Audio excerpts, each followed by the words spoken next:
here at Kajun Reseller, if you give me an offer, and I'll take it with no problem. I got an offer. I got the dollars. Let me have it, please. I got the dollars. Let him have it. You got the dollars? We got the offer? Let him have it with no problem. Let him have it.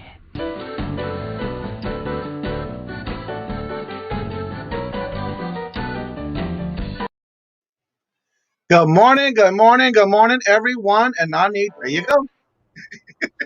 Good morning. How's everyone doing this morning? Fantastic. Let's see here. First in the chat this morning, we have is Wendy, Lucky Charms. How are you doing this morning? Let's see. Welcome, Paul. You ready early today? Oh, Paul's already. Yeah, he's in here. Yeah. Good morning, hello, and welcome. That's right. There's Paul. Hello. Good morning, Jules. Hello, good morning. Sarcastic Storage Stacker. Good morning, hello, and welcome.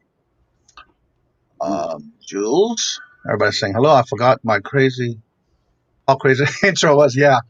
I was going through some plush yesterday, and I pulled back out the Gatorhead hat that I had wore in that intro. So yeah, I still have it. So actually, it's on my mannequin. We're gonna put it there for now. Yeah. So how's everyone doing this morning? You know what it is getting close to the weekend. That's right. How you been doing? Fantastic. I got Transformation Thursday video is up. I've got. Let me reply to this. Paul says, Johnny, you missed my chat. It depends on what time you came in. I do not see it in the chat whenever I pop out the chat and get started. I only see what's in the chat, and evidently you must have been really early because it's not in the chat. The first one I see in the live chat, I don't know who do you have your chat popped out, Trent? Yeah, I do.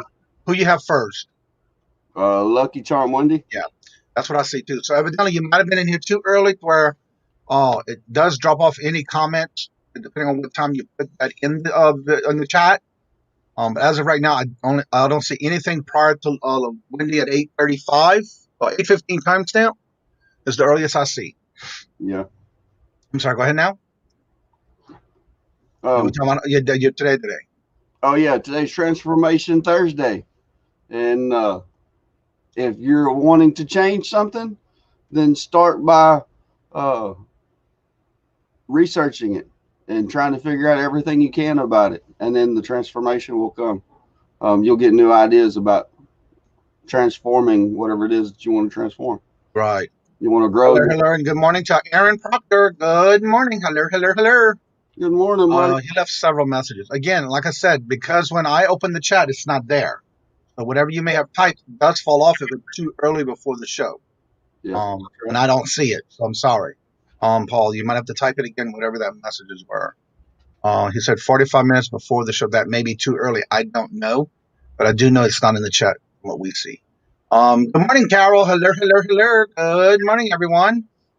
But what are your plans for the day? You know he was here because I saw the comment he was early, but according to the chat, it's not there. Yeah, that's right. I don't really have any idea what I've got planned for today, honestly. I've got a few things that I picked up yesterday from sourcing that I need to get listed, and then I've got some research I need to get done. I'm going to look into List Perfectly and see about getting it ready. See about, I have no idea about anything about List Perfectly, so I'm going to go in there and do some research on it and figure out if it's going to be good or not to use for cross-posting on the different platforms. There's only one thing I can say about that. I have never tried it. I've never used it, but I've heard a lot about it. There are a lot of people who use it, but you got to make sure that you go back and delete, because if you take anything from eBay, List Perfectly, and put it on another platform, I think from what I understood, you have to go back and delete it. If it sells with List Perfect, where your other platform is on that you're using, you got to make sure you go back and delete that other item where it originated from, wherever you had it originally, before you import it to another platform. Because if not, it's going to stay in your inventory. Oh, okay. You may want to look at all that. I'm not sure, but I did hear a lot about that one. What's the other one? Vindu also is the same. So yeah, maybe compare them both because I've been hearing a lot about that. Yeah. All right, so the topic is Etsy sellers are reporting that they are paying up to 25% on their sales for the cost related to items that are driven by Google Ads. Sellers also report that they cannot opt out of those fees. I don't know. I didn't hear anything about it. Let's see. eBay launched its much anticipated shipping options for trading cards to provide sellers with a way to get tracking information at a far much affordable rate than previously possible. I heard about that. For those instead of you using a regular, you can use a regular envelope, also get a tracking on it if you do that. Estimated standard envelope would be 51 cents up to $20. Cool. I didn't realize they were coming out with it that soon, but I did hear about it on someone's video. New eBay standard envelopes is restricted to mail up to 3 ounces and a max dimensions of 11.5 by 1/4 by 6 1/8 inches. I don't ship anything in regular mail. I guess that's something new that they're doing with the trading cards. Good morning, Susanna. Hello. Let's see. We went off script yesterday and did the one chip challenge. Had a great time. Funny, Jay. Smothered as smooth as Was an agony. me. I hope you guys check it out. Is that a new video you put out yesterday? I need to go check it out then. Yeah. Well, finally finished cleaning, sorting at 14. Oh, wow. That was a big bag too. Oh, box of me. Yeah. Organized it. Today maybe busted. Can't breathe. Humidity. Oh, humidifier. Yeah. Sometimes that helps. Someone was saying something on a video yesterday about that I watched that might have been, something about you can always stand in the like say your bathroom, you close the door, you turn the hot on your shower on in the bathroom, and Yeah. it helps with your breathing. You never know. That's Good right. morning, hello, and welcome to Bargain Effects, Tommy 2.0. What's up, Tommy? How What's up, buddy? your beard so fluffy? Paul, I guess I'll have to make a whole show about that just for you because I basically wash my beard when I take my shower or bath, and I use oil. And because of the cold weather up here, for some reason, it looks fluffy, I guess. I'm not sure, but keep it smooth as I can, you know. I keep all that beard oil in it.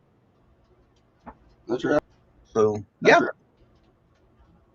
right. So today I have an item that has to go out that I sold. So I got to pack that. I already pulled it, pack it, and ship it. And then I have 28 drafts. And I have some more ready to go with pictures to list. So that's going to be my goal today. We had 4.5 inches of snow. Now, it's supposed to be snowing again today, but I don't see any yet. But it's supposed to come. We're supposed to get some more today. Then again on Tuesday and Wednesday of next week. Yeah. Well, that's good. I get a lot done that way. Yeah, I enjoy the snow, but it prevents me from going anywhere. So, it's Well, like, believe it or not, they do up here anyway. They really take care of the streets as far as after a hard snow and during it, they do put a lot of salt down, so it Yeah. does help. And they also plow the streets during the night hours, to where when you wake up in the morning, it's not as bad on the streets as you think. oh, okay. Keep it there, Johnny. Well, I like to share, Carol. I don't want to be selfish. Yeah. But yeah, and then of course I'm getting some things put together, planning my new booth setup. I have some things I'm going to be bringing there this weekend.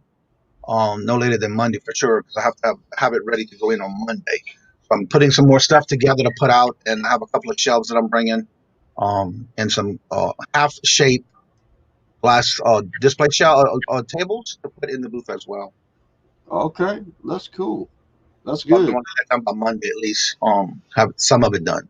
Good morning and hello, and welcome, Mike from January. How you doing, Mike? What's going on, buddy? So, I mean, I got a little bit planned for this, and I have some stuff I want to pull and pack to put into the antique booth that I've been waiting to do for this larger booth. Tony, do you need help? I could, but I'm only doing it in steps because I still have to clean out and empty out both of the booths. So for me to do that, I have to bring everything over to the new booth. So that's gonna be something I'll have to do a little bit at a time because those are cubes and a big shelf that I have to take down because it is movable.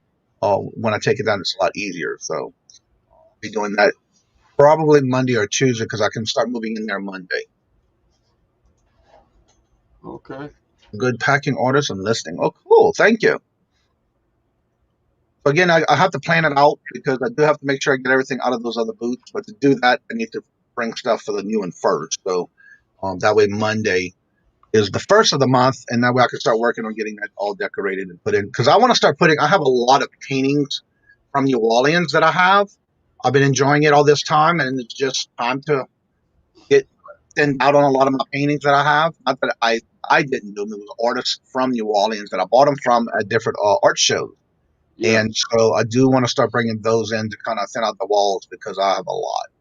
And that'll give me room to put Robert's old clocks that he has on some of the walls as well. So, Yeah, that's right.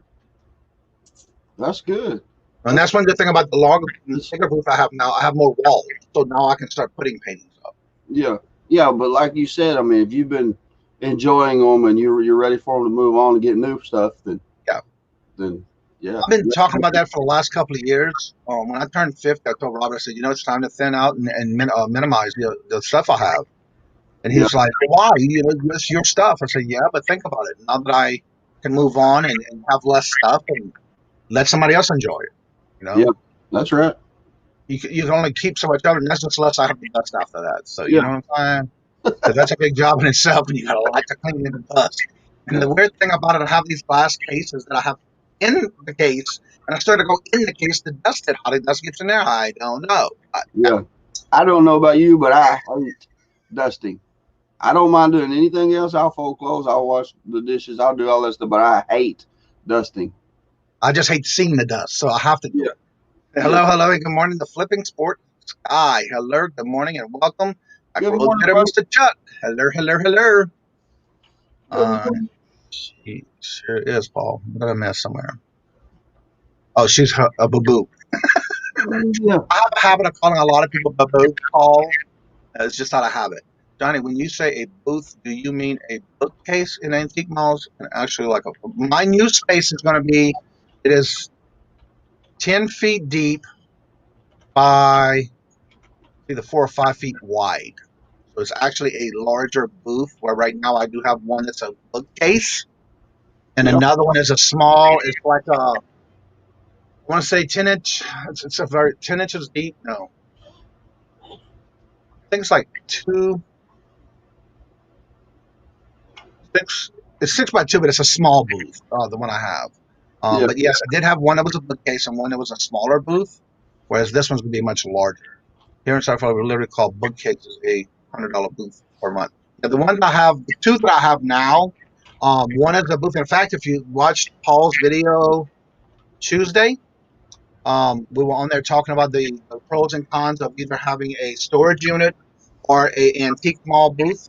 And if you go back and watch that video Tuesday night, you will see all the different pictures of when I first started. I did start with a corner bookcase.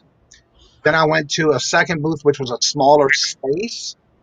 And then now it's almost a year that I've been there, and I'm finally able to get the actual 10. It's a 10 by 4, or something like that space booth now. So I got more room that I can put more things in.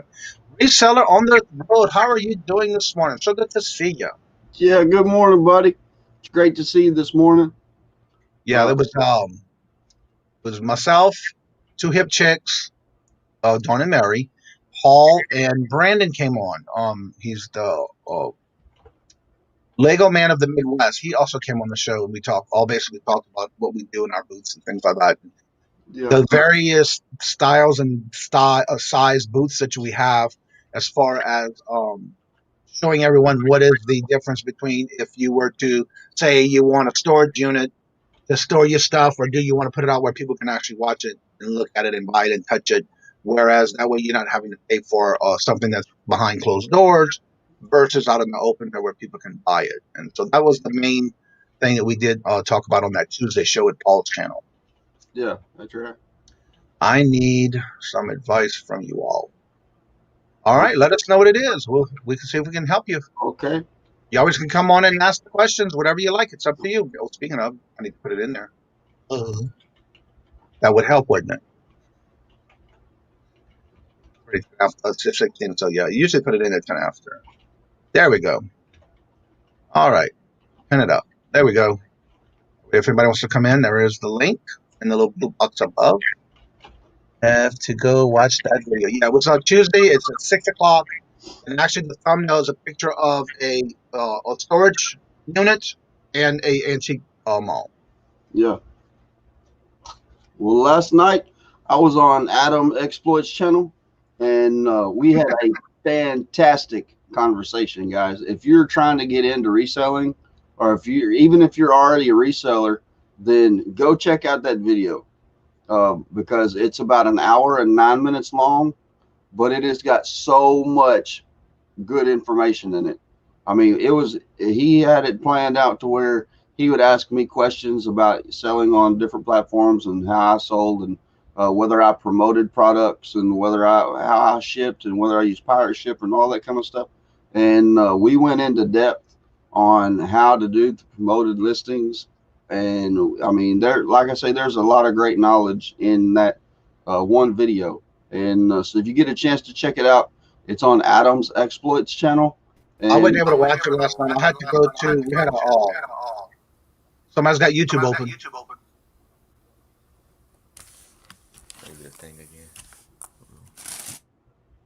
I just muted for a second too. I think it's Aaron. Yeah, because I don't hear it anymore. We had to do a Skype last night because our condo association had a meeting that we had to do last night.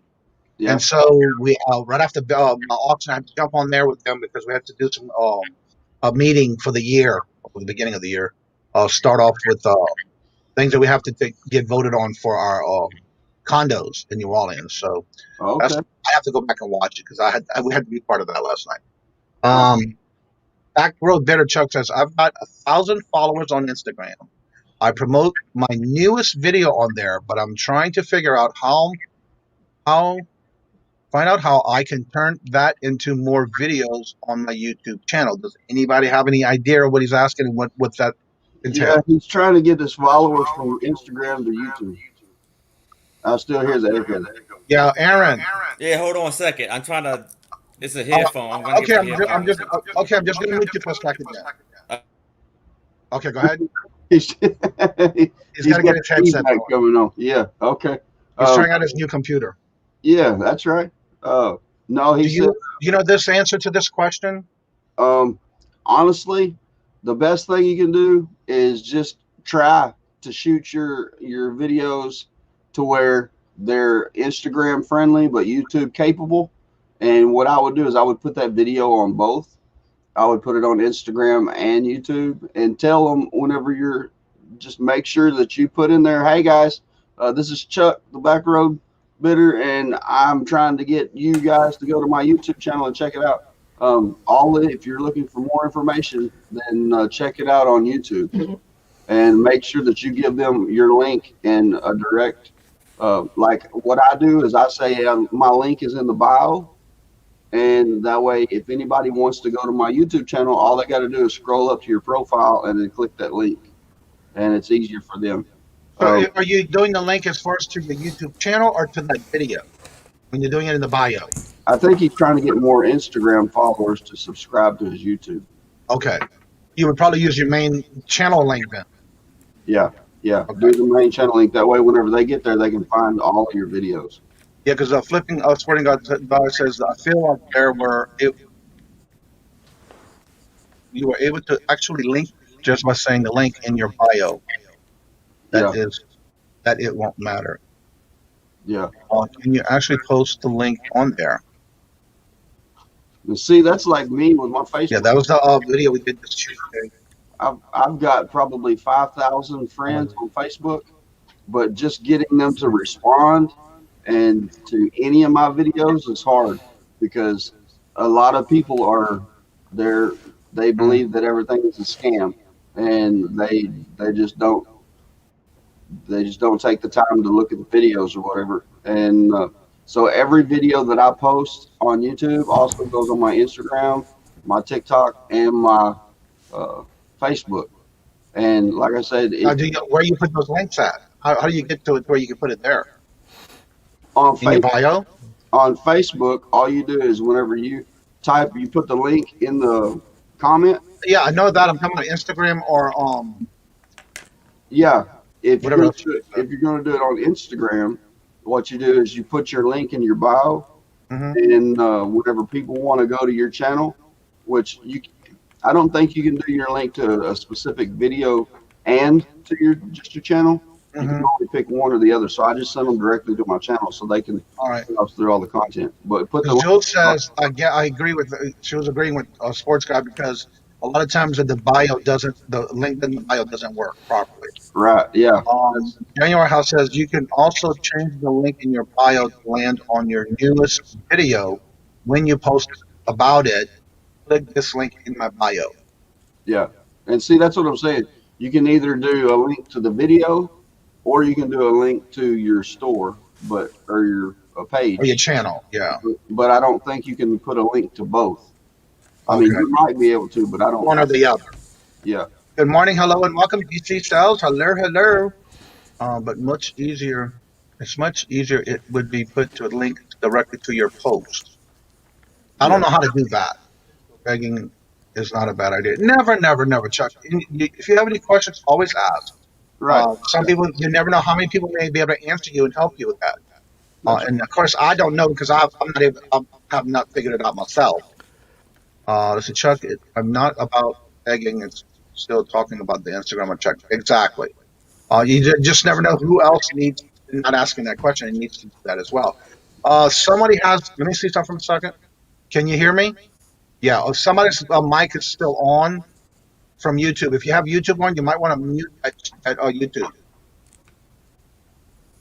I can hear when we're talking. My VA was posting it in my Instagram posting to the link every post. You only get to get one link. Yeah. See, I can hear it. I say something, Aaron. Hey guys. Okay. I can hear you. Yeah, I can hear you. It's the only time I hear it, Johnny, is whenever you talk. Yeah, the only thing I have open is my StreamYard. That's it. Yeah, I got this. I just got StreamYard open too. Yeah. This is. I closed out my other YouTube. I popped the chat out and put it like less than half. Huh. Yeah, I don't know. It's like a small echo. Yeah, it's annoying. What's up?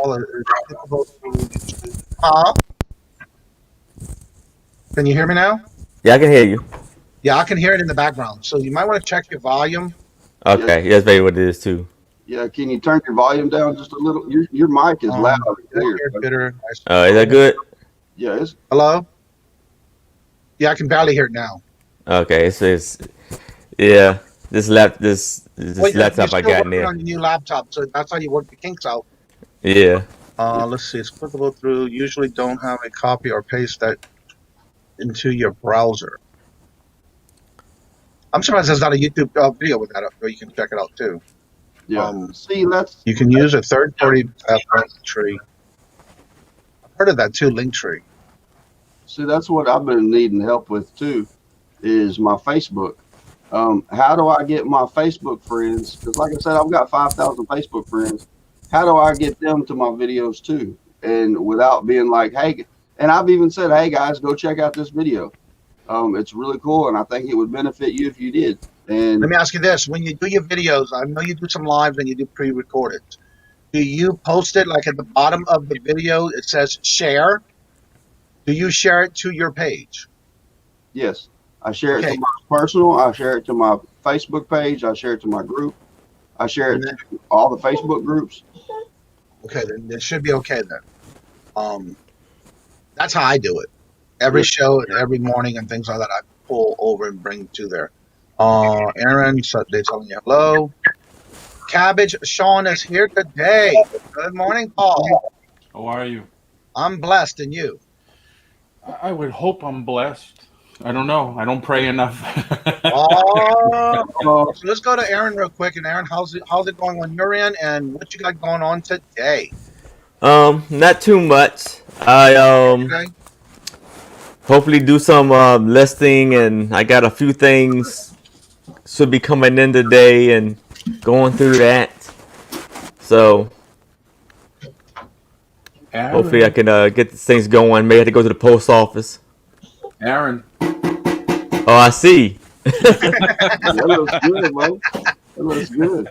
Yeah, I just got some lunch boxes from him yesterday that I bought a week ago. Yeah. They're very nice lunch boxes. I like them. It was a Cabbage Patch lunchbox, a hair bear bunch. They're very good. Yeah. Oh wow. Yeah, that's right. That's right. That's awesome. I wanted to go back, and somebody was asking about something. I had a VA last year, virtual assistant that I had hired to help me grow my YouTube channel. And then Trent, it goes back to your comment. I too maxed out my Facebook people with 5,000 people because of being in real estate and having the radio show. So once I knew I was leaving that end of my business, I removed tons. So I'm down to like 2,500 friends now on Facebook. Yeah. What I did is I just appealed to them. I said, listen, you're my friend on Facebook. I'm starting my new phase of probably my last career. Check out my YouTube channel. We still talk about real estate sometimes. And I'm back into reselling. Can you help me grow my YouTube channel and just subscribe? And good morning, Susanna. And just subscribe. It'll help me grow my channel. And I think I grew it 1,000 people within 2 weeks, which was really fast. Okay. So you just got to ask. Just put out a post, please, and I put a link in there with a picture of the page. And, and it's probably the same thing like happens to everybody. You get 500, you lose 10, you back up 5, you lose 3, you back up 3, you lose 10. It goes like that. It fluctuates because YouTube is every 365 days. Right. Yeah. Okay. So you just ask. That's all I did. See, that's what and the thing is, a lot of them are from my old business too, because I had #1 online store, and I had a Shopify account, and I created my own website and everything, and it was around Christmas time of last year, and I had people that I had never met before being like, hey, you want to be my friend on Facebook? And I was like, sure, absolutely, because that's another customer potentially. Right. And so I went through there and I started accepting everybody who wanted to be my friend. And next thing I knew, it said limit reached. You can only have 5,000. 5,000, yeah. I didn't even know there was a limit. Hello, Good morning, Perlini. Good morning, hello, and welcome. Yeah. Social media except YouTube. That's past 2 years. I'm going to have to start all over. The other thing is,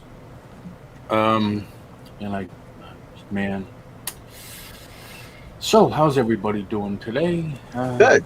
Just forgot. But you forgot about what you were going to say? Yeah. Growing your Facebook, and you saw a comment in the chat. It's cool. I was looking at something in the chat and I totally lost it. Okay. Don't you hate when that happens? I'm telling you. Look forward to when we get older like you. Yeah, that's about it, man. That's about it. So Facebook, posts on Facebook, and like I was saying, I had 5,000 friends, and I think what I'm going to do is I'm going to go through there and just, if I don't know the people personally, then maybe get rid of them. and just stick with family and friends that I do know, and just give them a shout out and say, hey guys, I've got a new YouTube channel, and I would greatly appreciate it if you would go subscribe to my channel for me. It would mean a lot to me, and just to see. And another thing too is, how do you know how many people are seeing your Facebook posts? Whenever I put something on there, I may get 1 or 2 likes. Yeah. And that's it. Facebook reduced that, 3 or 4 years ago. I had 5,000 friends, you had 5,000 friends, but maybe only 25 get it. Yeah. That's when they started to institute boosting your post. And that's what I did. You pay. It's all about the money. It's all about paying. You have to pay to get your post out to more and more people. And then you don't just do your friends, do friends of your friends, and hopefully they become your friends. Okay. So it's all about Google AdWords and Facebook ad marketing and all that stuff. But I mean, you could do as little as $10 a week, or $1 or $2 a day to boost a post. Does it help? Well, that's what I did when I did Jerry's auction. I think I paid $20 for the week before, and I had the most I ever had in the chat. Yeah. But it does help. It's you have to, if you never did a Facebook ad, you have to whittle it down to I've done target. ads. Yeah, you have to target your niche. You don't just want to put out a broad spectrum ad. Yeah. You want to target something like what you sell or what you're doing and things like that. Yeah. If you just put out a broad thing, people are going to go to your page and say, well, I don't care about this. I'm out of here. Like if I were to do a Facebook ad for the Thrifty Pickerz, then I would put on there something like eBay reselling and thrifting at yard sales. And exactly. Stuff. And you go to groups, they'll have segments, people that are interested in that. People that have put that in their search terms, that have looked for that. You're lucky because it's part of your name. Yeah. It's not part of my name. So that you're going to get, easier traction on that. Okay. Well, I'll try that and see, because like I said, I've got a little bit of extra money saved up just for advertising and stuff that I've been putting back. And I hadn't been advertising. I mean, other than doing it free off of Facebook and Instagram and Twitter and Snapchat and all that kind of stuff. And I do have a few friends that came over from Instagram and Snapchat. But most of my friends, the only ones that come over here off of my Facebook are people like my dad and my sister. And that's pretty much it. I mean, even my other brother, he told me the other day, he said, I'm not subscribing to your YouTube channel. And I said, why not, man? It would help me out. He said, because honestly, I don't care nothing about reselling. And he said, I don't care nothing about seeing the content. And I said, okay, I appreciate it. But if you're doing all that, you might want to look at Hootsuite. HOOT Suite. When back in the day, it used to be free. So I had all my agents using it. It'll post to all social media channels. And that's one thing that I had my VA do for me is, I kept telling them, I want this post. I'll design the post and give you the text, and I want it to go everywhere. And they would do it. And one thing was you just put it into Hootsuite, you schedule it, and it goes out everywhere. I believe now Hootsuite is either $40 or $45 a month. Wow. Okay. But that's not really Johnny, I know you say wow, and I said wow too, but just think about it. You're sitting at your desk and you're doing one ad, and now it's going everywhere. Mm-hmm. Yeah. It's easier than opening up that one, opening up this one. Let me tell you, I get it. I would be willing to pay $50 a month just so I don't have to spend 4 hours a day putting it on each platform. Exactly. How many, do you get any limits on how many you can post or how many things you can do with that $40 a month? Not with the paid, no. There's a free one still, but it doesn't do hardly anything. Well, what I'm saying is that when you pay the $40, is that as how many you can put in there a month? Yep. Okay. So you can put however many you want to. You're not limited to just one advertising. Right. I know with like Facebook, if you're going to do an ad, then you pay the $5, but you're only going to get that one ad. Right. Well, Facebook too. I got thrown off Facebook twice. Yeah, you went in Facebook jail for a while. Yeah. I remember Yeah, that. because I was posting a show, and the last time I got thrown off is because I was posting our own garage sale here. Yeah. And I was posting it in every local garage sale group that I was a member of. Yeah. Well, once I went to the sixth one, it says, no, you can't post anymore. You can't do anything anymore. Yeah, you're spamming. Yeah, so I appealed it in 3 days, and they let me back in. So now what I do is I'll just post on my page, one of them, and I'll just hit share. Now you can share to as many pages as you want. Right. Yeah. But I figured learn the hard way. Yeah. I was a rebel myself, and they decided that Trent didn't need Facebook for very long, so they kicked me off, and then I did the same thing. I went through there, appealed it, and then they let me back on, and then I went back to doing what I was doing, and they kicked me back off. They kicked me back off for 30 days. Yep. When you do those ads on the Facebook page, when you're paying that for that one ad, that's that one time that you can. How many times can you share it out there with that one ad, or do they do that for you? No, that's just you tell it. I want to boost it for a week, a day, 2 days. Yeah, and then you leave it up to Facebook to boost it. And once you pay for the ad, like say I'm going to spend $5 on an ad, okay, and because I'm a tightwad and I'm a cheapskate and I don't want to spend a whole lot of money on, I'll put $5 on that one ad, and then you can go back through the analytics and see how many people have seen it, and you can see all that kind of stuff. But you can't. You just kind of like leave it up to Facebook's hands to show it to everybody.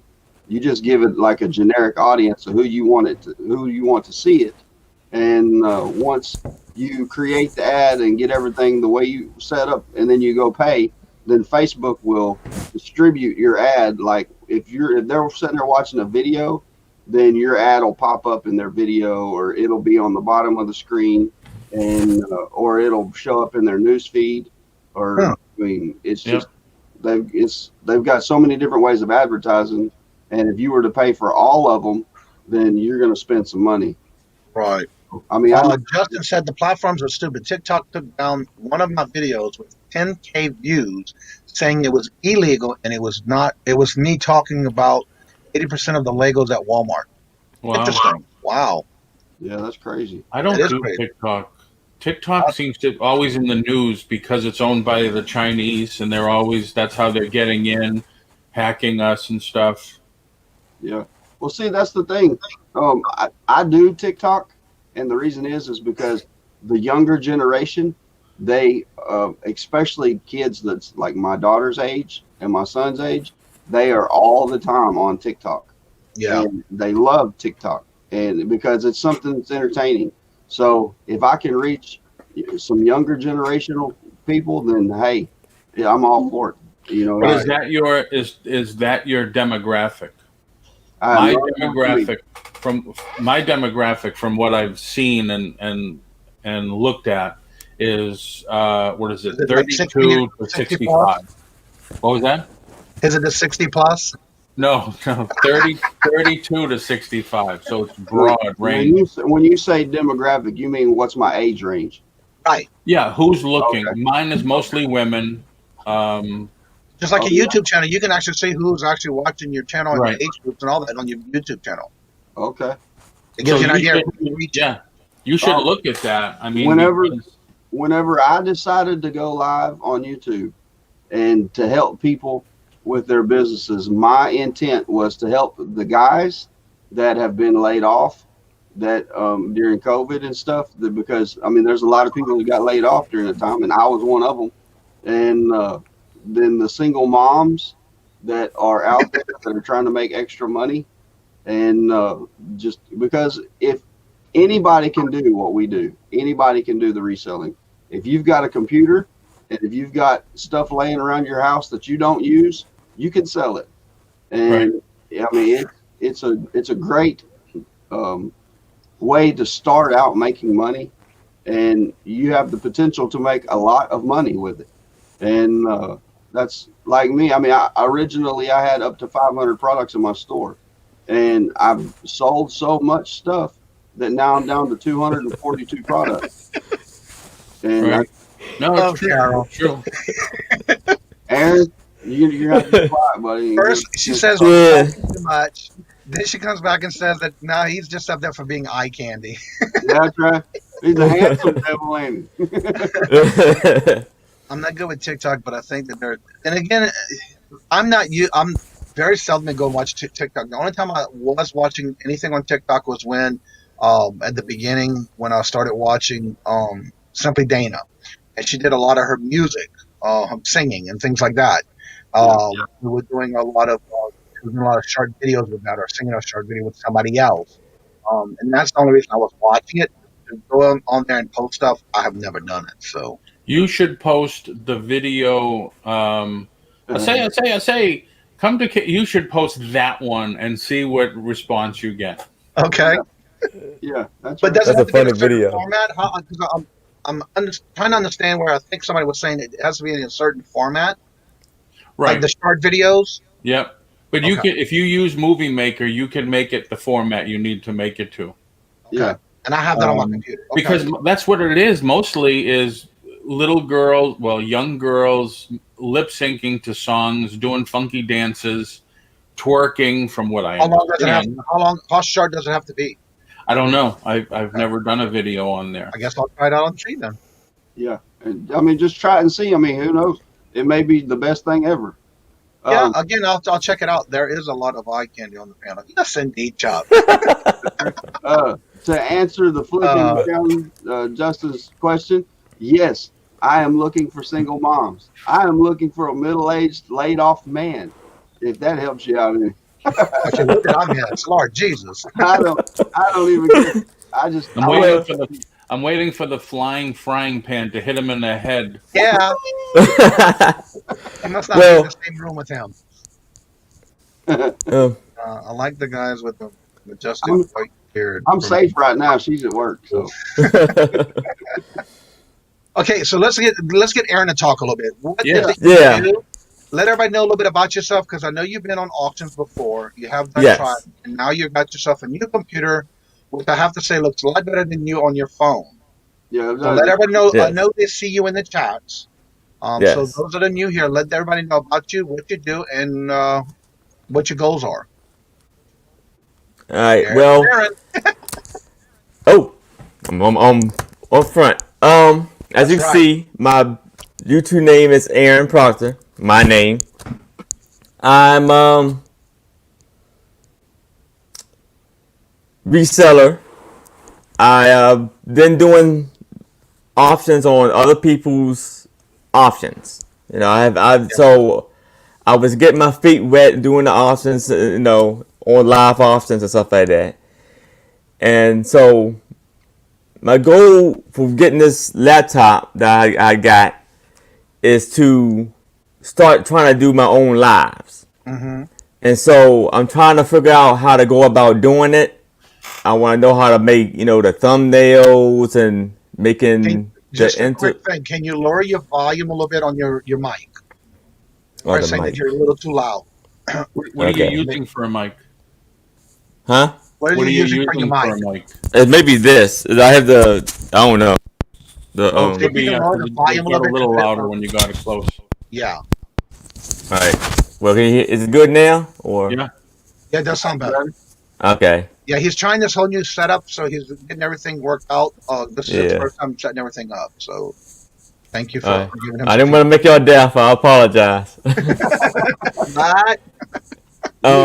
You coming in loud and clear, buddy. All right, cool. I wanted to get people's advice and try to know how to do make up the thumbnails and make the introductory videos for my options and stuff like that. So that's what I'm trying to learn now, is how to. Now, do you sell on any platforms? And do you have a main job and you just do that part time? Yeah, I have a full-time job, but right now with the pandemic, I'm working every other week, so I have a little bit more time to try to do the reselling and Right. YouTube. So I sell on eBay. I just started to try to do a little something on Mercari. I just made my first sale today, actually. So Oh, cool. on Mercari, eBay, I've been doing pretty good on that. And so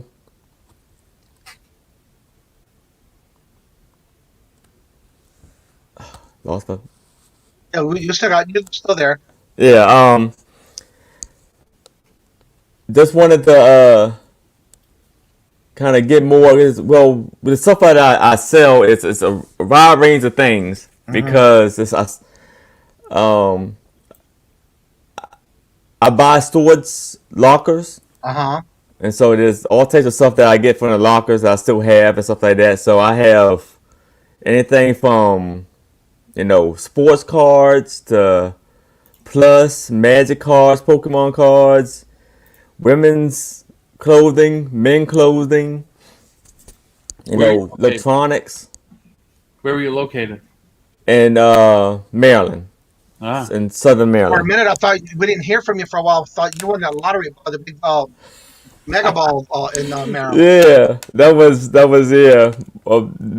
Northern Maryland. Yeah, Yeah. I wish I did. Yeah. I don't even play the lotto, so I don't even have a chance to win. Yeah. So on your computer, you just started with the new laptop, right? Yes.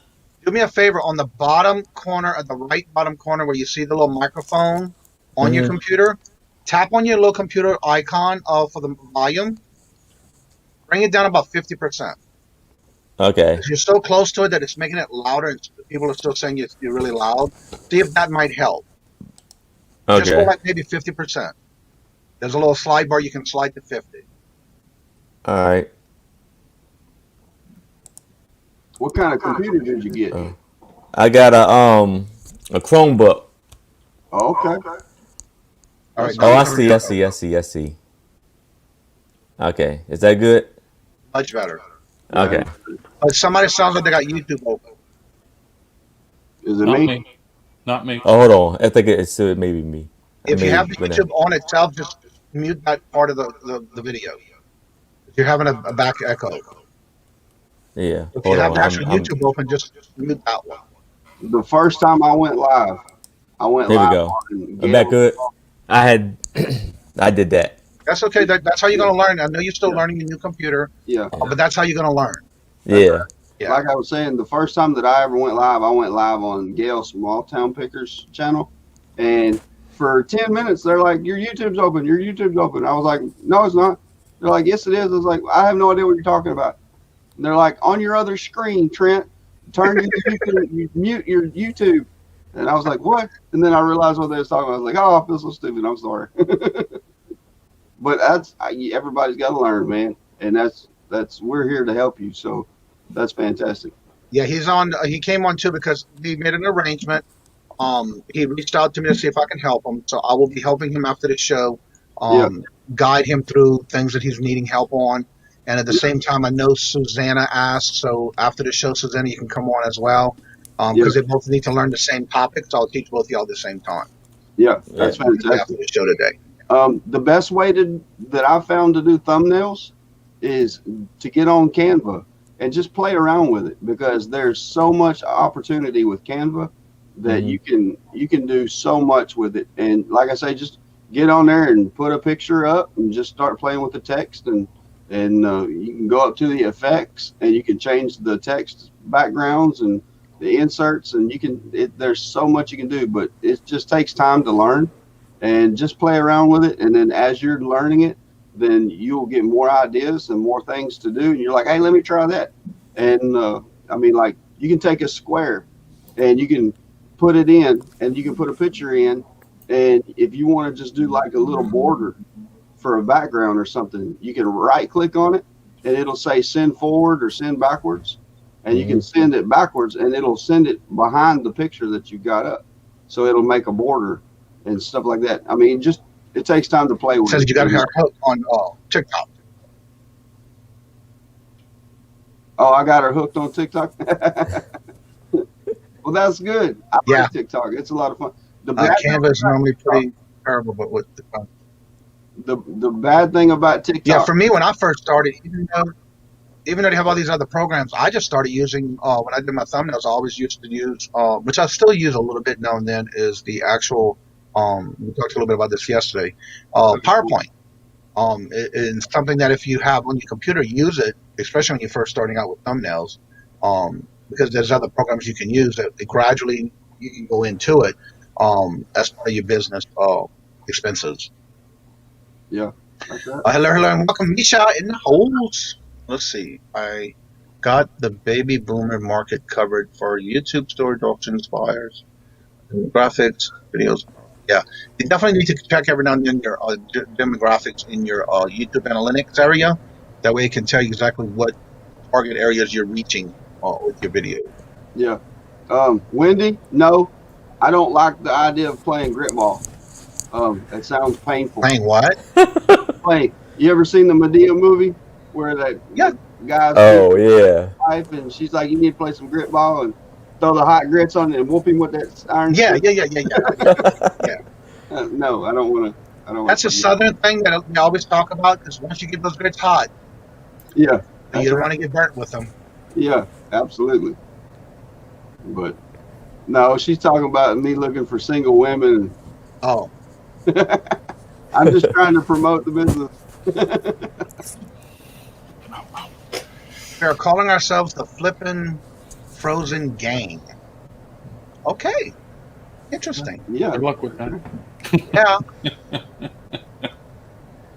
Yeah, it's actually cold here today.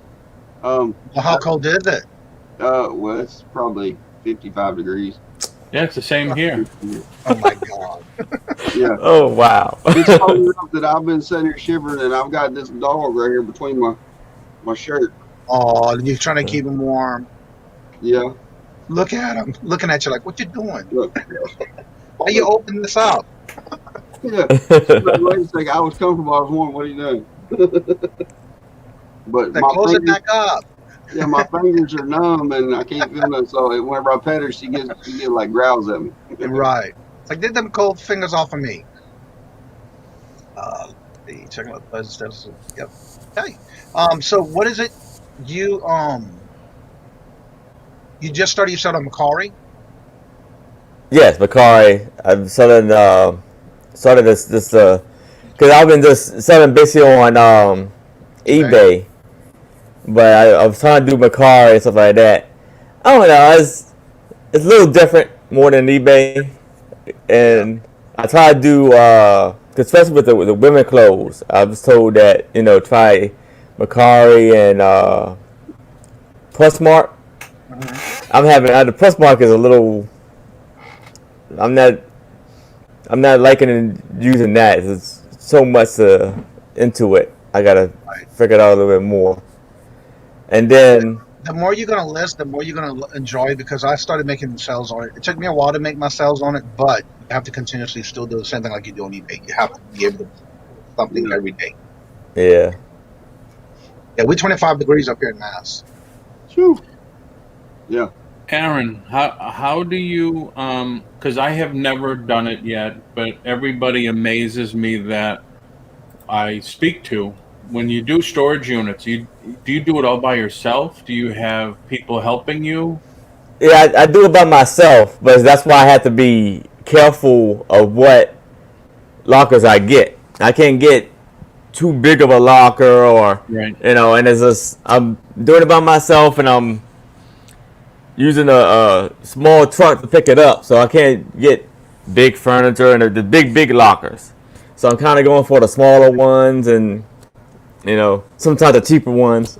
Right. Well, let me ask you this thing, because I know when I used to do lockers, what I did was if I bought a unit that had pieces of furniture and like a bed set or a living room set, I would actually post it, take pictures of it, post it on Facebook.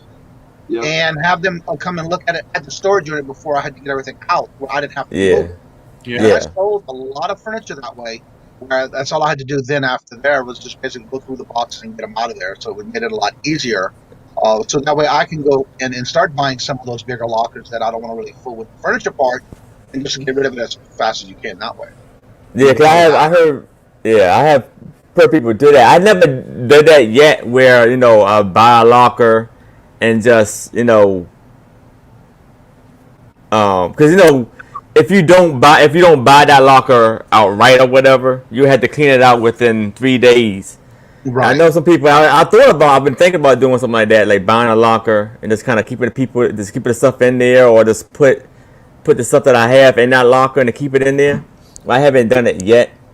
Well, some places, depending on where you when you win the locker storage lockers, you can talk with the management, and if you get to know that person or you go to that unit a lot, they will also work with you in renting you that unit for about a month and get yourself out of there if you have.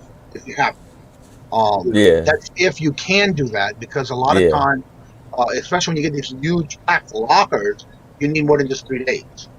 So Yeah. a lot of places will allow you to rent for that 1 month to give yourself some time to get everything out of there. Yeah. If you think about it, yeah. Yeah, cause I had done that. What I did is I haven't bought a storage locker yet. Mhm. I too would look for the small ones. Definitely no mattresses, because then it's just right to the dump. But I Yeah. asked my local auctioneer, and I said, what if I was to give you a steady source or steady stream of merchandise? And he said, what are you thinking? And I said, I'm thinking of maybe buying some storage lockers. He said, I'm into it all day long.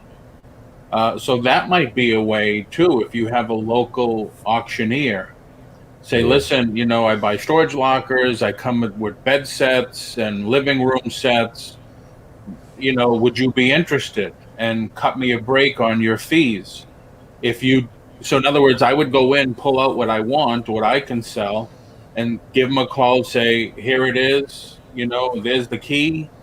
Yeah. Empty it by this day. Make sure it's just broom swept. And he says he'd do it all day long. That's right. Yeah, that Now, sounds Misha good. has a question. How do you buy lockers online? But most of people, I've done it myself, because right now it's all online. Basically, you can't really go into personally some places and actually vote bid online, like in person. What you do is you basically watch the auction line. If you go to a specific spot that's in your area, if you want to stay in so many miles, you put that in your search bar for all online auctions. Basically, you can bid. They'll have a certain date and time, and they'll also put the pictures of what's in that locker for you to see. A lot of times you will have to make sure you go on and bid. You have to register before you can bid on online auctions for the units. And nine times out of 10, you will be able to see some of the pictures that they post. Be careful on those online auctions that say managed locker, management locker. That means that if you're bidding on an auction on a storage unit that is managed by a management locker, that means that they have purchased other lockers, and that is the leftovers that they put in that one locker to do an online auction. So be careful with that, because then again, they will stipulate you have to read the actual instructions and all the descriptions in that listing, because of the fact that that is basically just whatever they had left from another locker they put in there. So that's because you have to subscribe or register, and then you can go online and look up for your local area. Ahead, Aaron?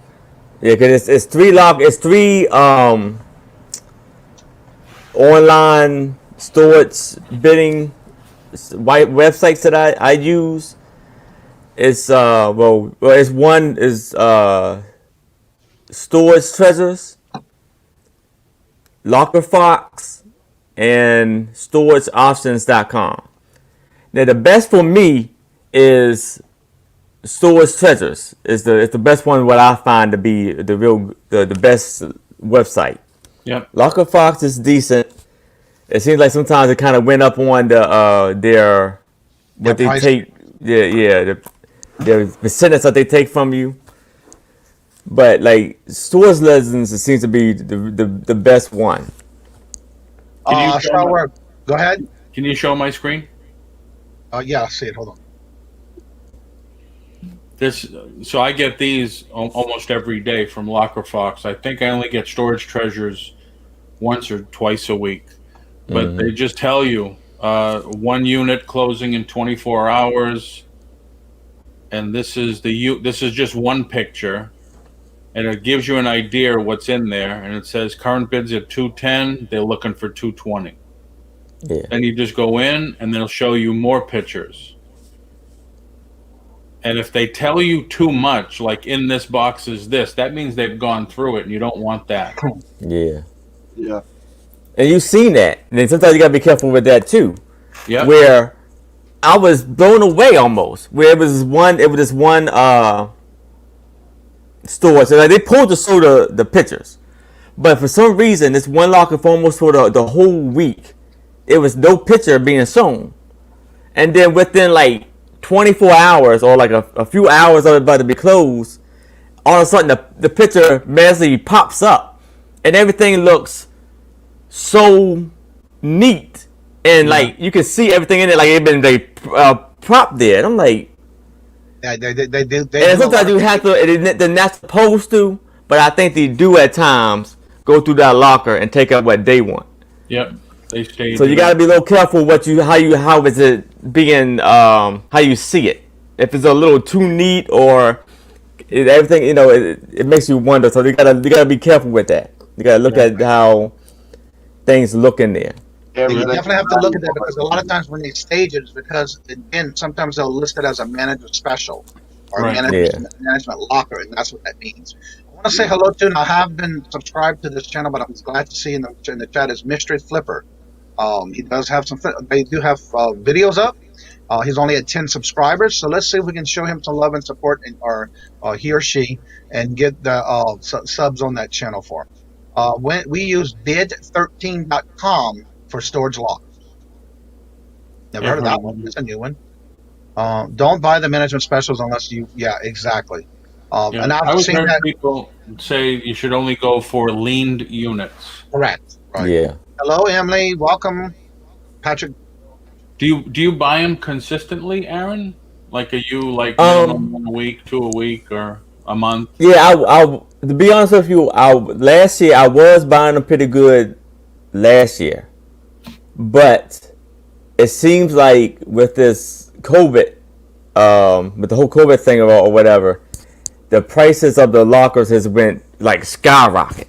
Yeah. So I'm like, all right, I can't do this for what's in there. Like, it was one I remember very well. It was one locker that had like 6 trash bags in it, and usually that would have been mine for like $10 where I'm at. The minimum bid is $10. Like $10, $20, $30, it would have been mine.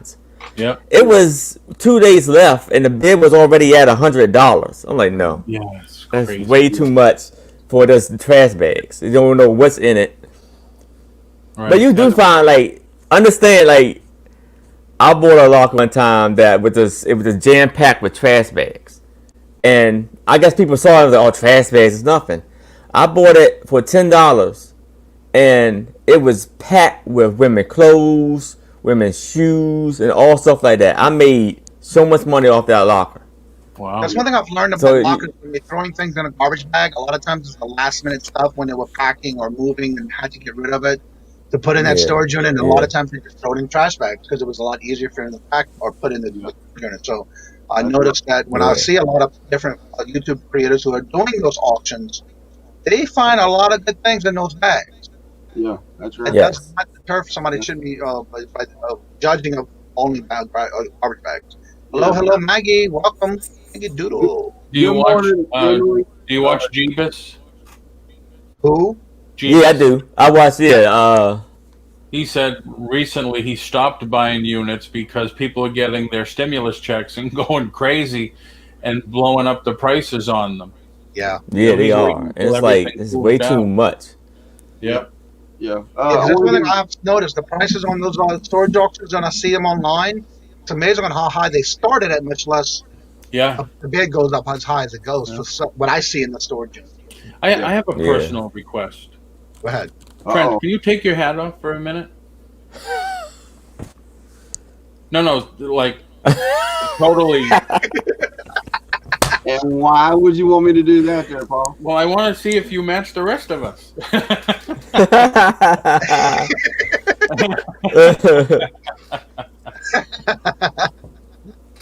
All right. Yeah, his hair's much longer than ours. Yeah.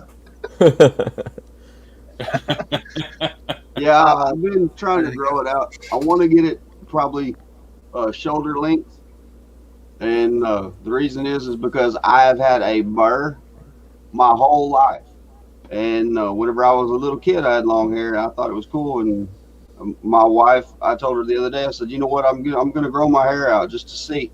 I mean, if it looks stupid, then I can just cut it off. And she come in the bathroom with me a couple days ago. She's like, she was running her finger through my hair, and I was like, what are you doing? She said, I love your hair.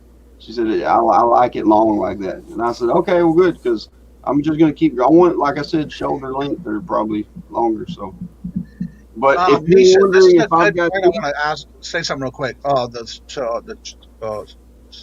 A storage stocker says, I look for the dust in the units, unopened boxes, and vintage or old items to look for. That is the biggest clue that you want to look for when looking in those auctions on those storage units. That can tell you a lot as far as if it's staged or if it's been there all that time, where you can see a lot of cobwebs, a lot of dust. That will tell you right then and there if that's been something that has originally been sitting there all that time, or if somebody actually put it there as a stage. Yeah. So what's the best thing I've ever found in a storage locker? For me, it was this old, I guess it's vintage, electrical keyboard, piano keyboard. I sold that. I sold that for $400. Yeah. Okay. Nice. Yeah, that's good. That's awesome. Yeah, and I bought the locker for like $20, and that item right there was did it nice. That's by awesome. itself. I'd like to give a shout out real quick to Emily. First of all, thank you for being here this morning. You're fantastic. Your video last night was a great video. I really enjoyed it. You need to keep up more videos and stuff like that. That was good. I enjoyed it. And good morning to Patrick Murphy. What's up, buddy? It's great to have you this morning. Let me see. Who else? Yeah, I've been trying to type it in the chat when you come in because everyone was talking, so I figured I'd just type it in the chat. Yeah, that's right.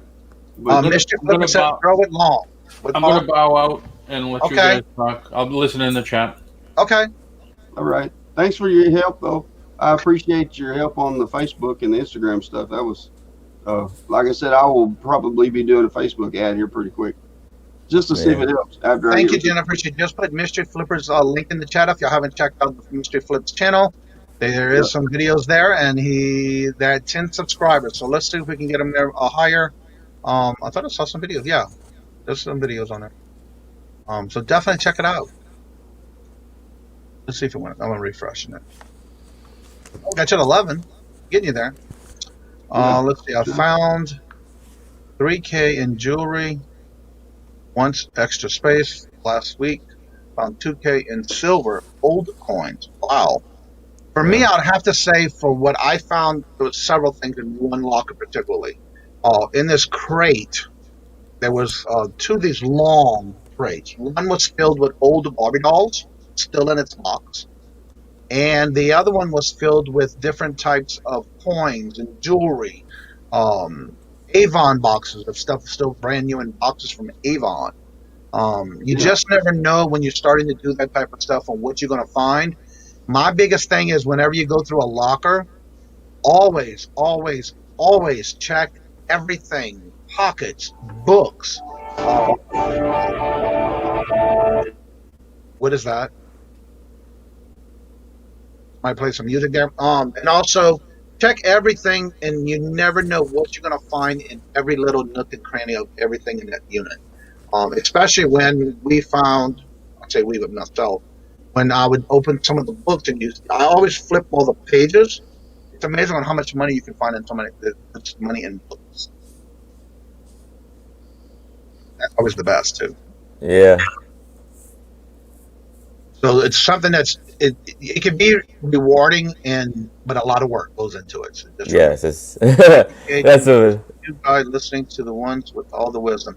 Well, that's fine. I would really appreciate you coming back in. I know I've been watching your channel since you first started, And I always like to promote and give shout outs to channels. We've all been there at one time or another. We all started at zero. Our first video, our first sub, our first hour of some watching hours and things like that. So we have to start somewhere. And one of the things we like to do here is share the knowledge and answer questions the best that we can. And the best thing about it is that you never know who's going to be in the chat that may have that answer for you as well. And the best thing about this is that you can always collect that information from each person individually and make it work and implement it into what you're trying to do in your area. So that's one good thing about when you come into the morning show. And it's, another thing, don't forget to drop your links. Make sure you put your links to any platforms you sell on. That way you can have eyes from others to watch your stuff. If you decide you want to check out our Facebook pages or any personal information, that is in the description bar below. I even have a cooking channel. I have merch. I have the links for that. We also have affiliate links to Canva, Fimora. You're more than welcome to check that out as well. And again, if you have any questions and you want to reach out to myself or Trent, all that information is also in the description bar below. We would be honored to answer any questions that you may have, as well as other channel things that we do during the week. Yes. That's right. Or in fact, Tommy says, shot a video of Jocelyn. I was taking the drone. Oh, that's right. You got a new drone out for the first flight. Oh, we'll have to check that out. Also, Tommy, don't forget to drop a link for the updated video you put out for the Mass Singer YouTube style. If you haven't checked that out before, check out Tommy's channel. He does the that's not what I wanted to do. Anywho, now I gotta reopen it. The link to the Mass Singer YouTube style. If you haven't checked it out, definitely go back and check that out. That's right.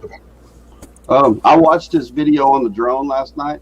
I was getting ready to go to sleep, and first of all, it looks really, really cold. And Des, bless her heart, she was sitting in the Explorer the whole time. She said she wasn't getting out. But Tommy and Jaslyn got out there and they flew the drone around, and that camera on that drone actually takes very good pictures. It's I'm kind of jealous, man. I've been wanting a drone for a long time. I'm not going to spend that kind of money on one. Well, you can always find them on sale. Yeah.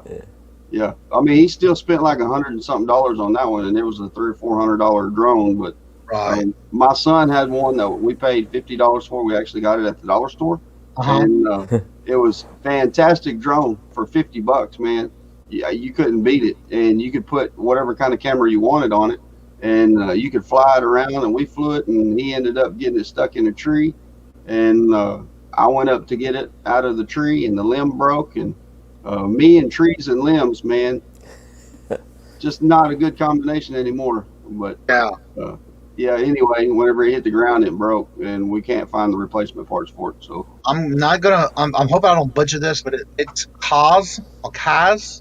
Hello and welcome, Kaza. Welcome. Good morning. Good morning. But yeah, Jennifer just put the link in for the Masked Singer. So did Tommy. If y'all haven't checked it out and subscribed to Tommy, check that out because he does the Masked Singer YouTube style. I believe this will be week number 5 for this video that he's doing tomorrow. If you haven't voted and watched the video and listened to those who are in there as contestants, and you can still vote, today is the last day to make sure you get your vote in to vote off the person that you want to leave the show, not your favorite. Alan Jones is a storage units. I never paid retail anymore. I hear that. You'd be surprised what you can find in them storage units. I can show you where I get a good drone at a deal price. Never pay retail. That's right. All right. Awesome. Yeah, and that's like me too. I try my best not to pay retail either.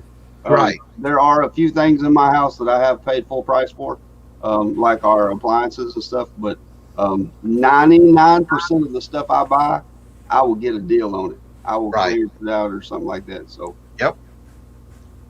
But that's just, that's just how I live my life. I thrift shop everything. Right. My wife, matter of fact, we went to a nursery, a plant nursery, and we happened to be driving by, and she said, "Stop, stop!" And I was like, "Whoa, what's the matter?" She said, "Pull into that nursery." And so I pulled in. I was like, "Why are we here?" She said, "Because they've got free plants." I was like, free plants. And she's the kind of person that she can take something that's almost dead and bring it back to life. And so I was like, oh, Lord, have mercy. Because you ought to see our yard. Our yard's got flowers and stuff all over. And she said, we're going in there. I'm going to get me some plants. And I said, okay. And she literally loaded down the bed of my truck with free plants. And some of them look so bad. But now they're all doing fantastic. She's like I said, she's good at stuff like that. And there's nothing wrong about being cheap. It's just a matter of being frugal with your money. That's all. Yeah, that's right. That's right. I love getting plants that are on the clearance sale or free, because you just never know how long it may take to come back. Yeah, I guarantee you, as long as you give it some love and care, it'll come back. I love plants. Well, she saved us probably $1,000 in plants. Not cheap.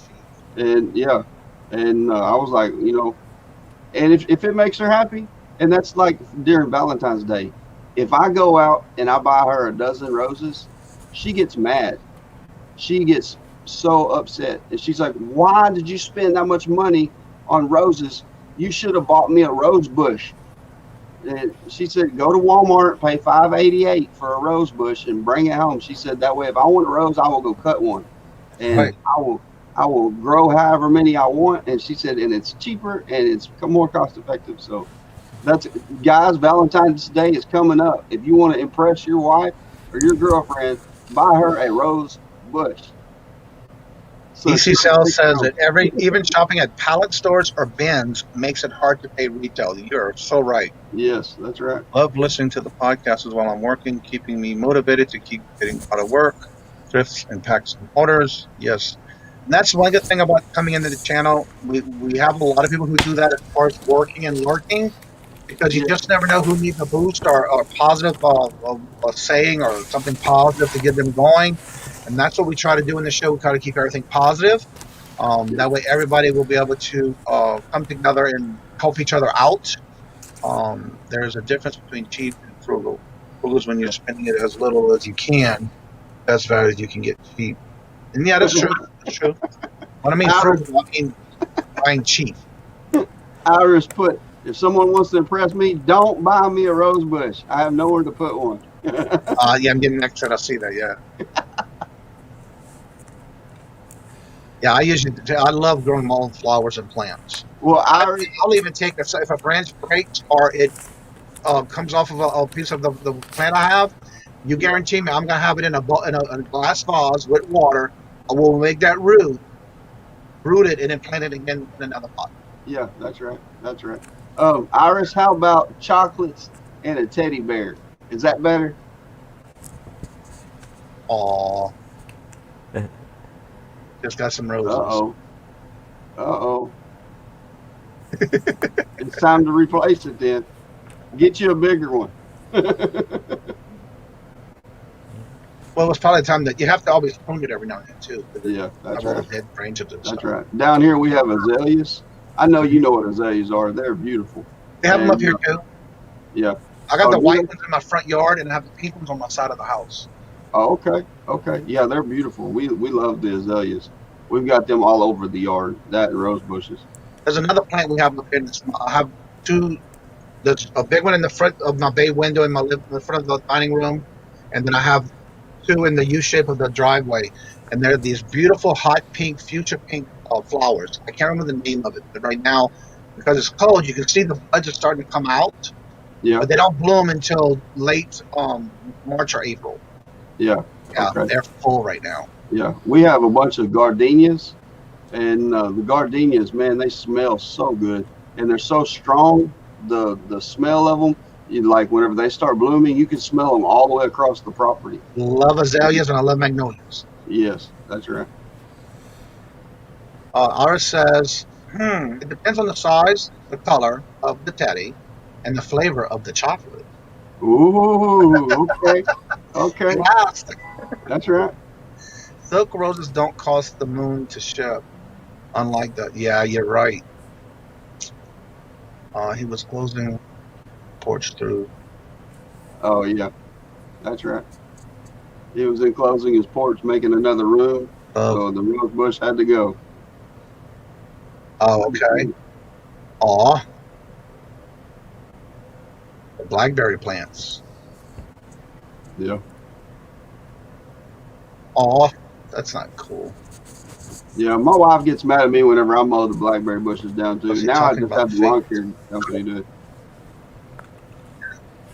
Hey Johnny, They're because toxic to the cats and dogs. Learning hard way. Yeah, go ahead. I know I've been hearing people when it comes to shipping. I've been hearing people talk about power ship. Is there anything else? It's power ship and something else, right? So you said power ship is the best for you, right? For me, I use PowerChip when I do my auction items and my bingo. Okay. If you have eBay, you can tie in your account through PowerChip as well, and you still save on the shipping when it's tied into your eBay account. If you don't have it Okay. tied in, I'll show you how to do that.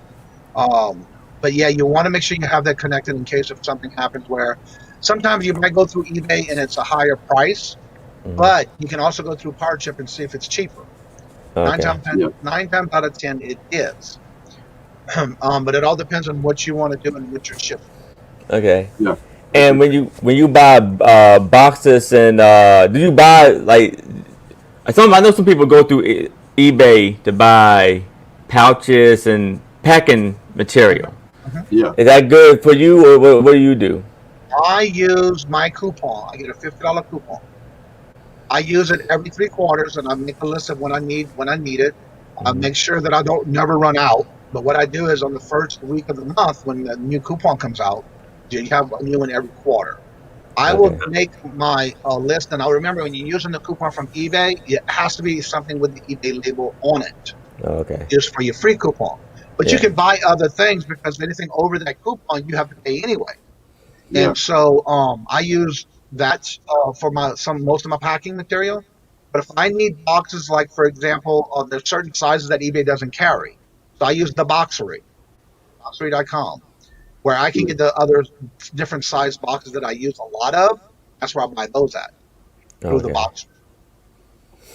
And that's what I use. And, A couple of pickers. Hello, hello, and welcome. I have Aaron, let me ask you a question, buddy. Do you have a store subscription on No, your eBay? I don't think so. No.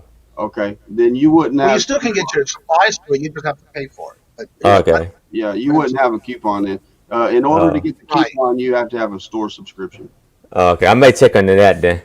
Yeah. Yeah, I mean, Um, if you get the basic, it's $27 a month, and you get a $25 coupon once a quarter.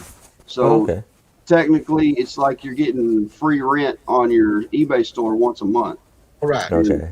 and or once every quarter. So for 2 months out of the quarter, then you're gonna have to pay the $27. So you're looking at $50 every 3 months, and then they give you the $25 coupon. So, I mean, honestly, it's worth it because Yeah.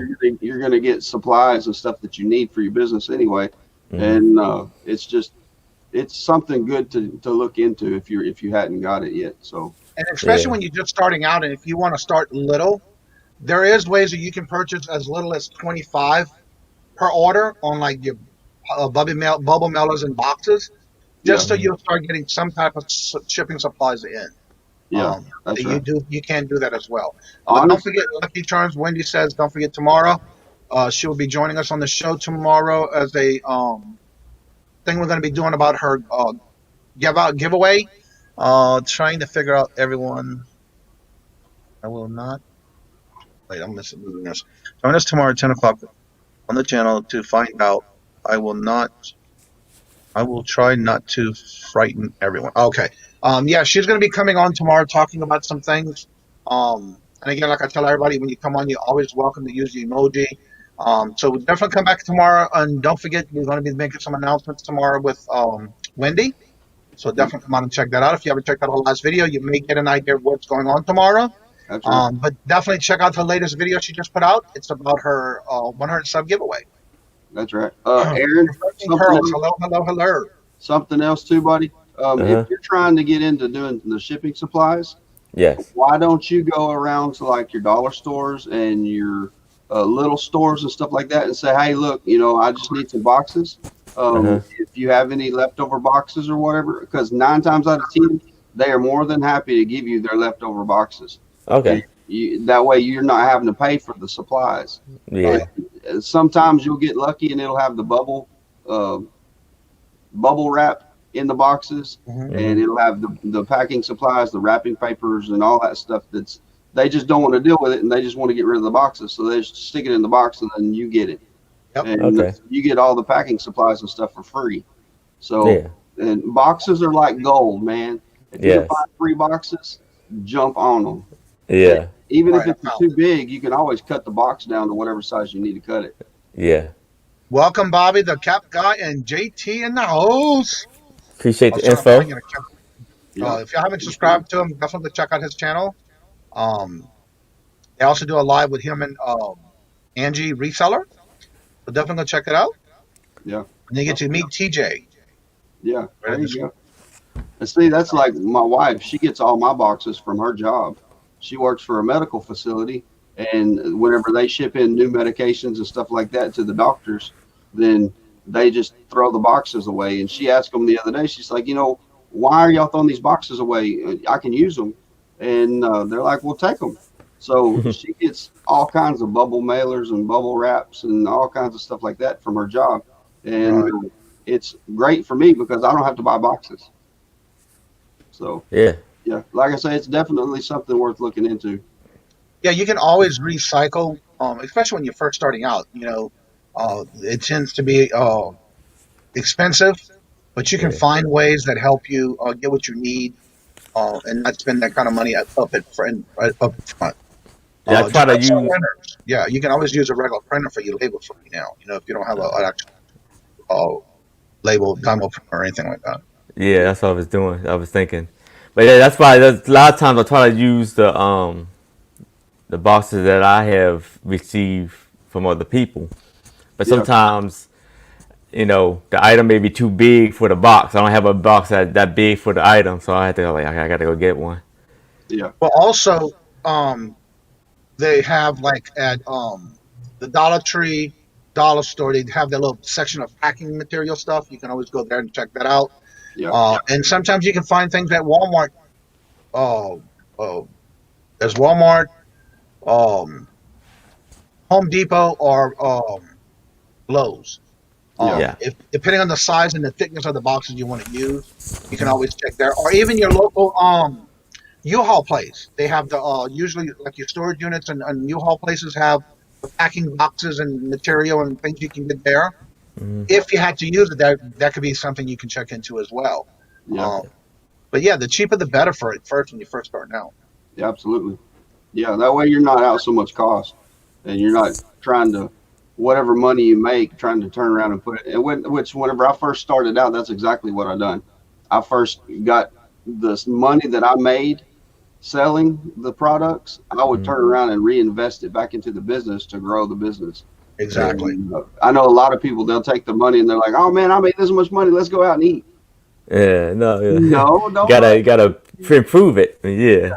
And just remember, you can always get free material as far as boxes are concerned, or the bubble mailers, especially when it's priority, free at your local USPS store too, or you can go online and get it Yeah, that's free and right. have it mailed to your house. Yeah. Yeah. You can get all the kind of USPS boxes you want to get. Just order them online. And Yeah. they come in either packs of 10 or 25. So, and like, I don't know, you can't see it right now, but I've got an entire wall of nothing but USPS boxes, everything from regular priority to flat rate priority. And it's, it's like I say, they're free. And if you're going to be shipping priority mail, then why not use free stuff? You know what I mean? Yeah. Now, another thing I want to mention too, and I noticed this a lot when I'm getting some packages from some people. One thing you want to make sure is check your box to make sure that it's still sturdy. You got to remember, the more that box has been reused and shipped, it Yeah, loses its strength in the box when you're shipping to another person. yeah, Yeah. Be diligent on shipping something and making sure that the box is still as strong as you need it to be. Because a lot of times I get boxes that are so bad, you can tell there's been reused too many times. yeah, So you want to check into that to make sure that it's not going to fall apart when you ship it, because we know how things get shipped around.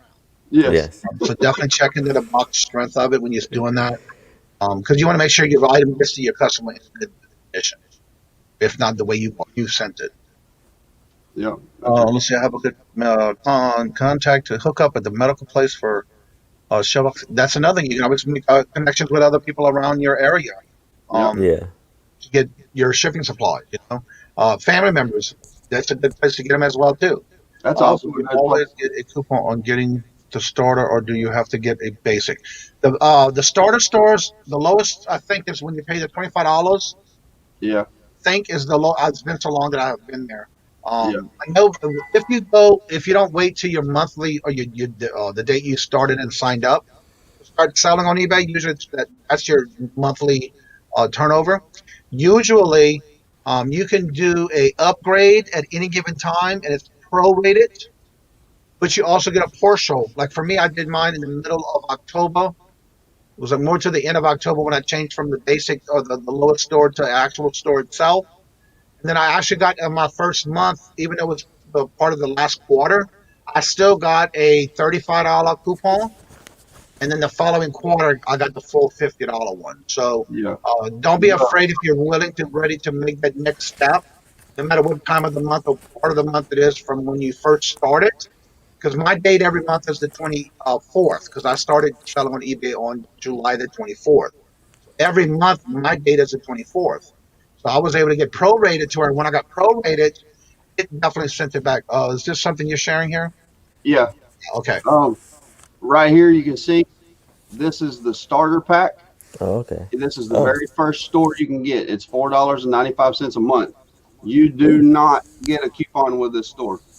Oh, okay. This is just the regular store. You have to buy at least the $27.95 a month in order. It's the basic. You got to at least get the basic in order to get the coupon. Right. The higher you go up, the more you'll get on your coupon. Like Johnny says, he gets 50, and I only get 25 because I've only got the basic store.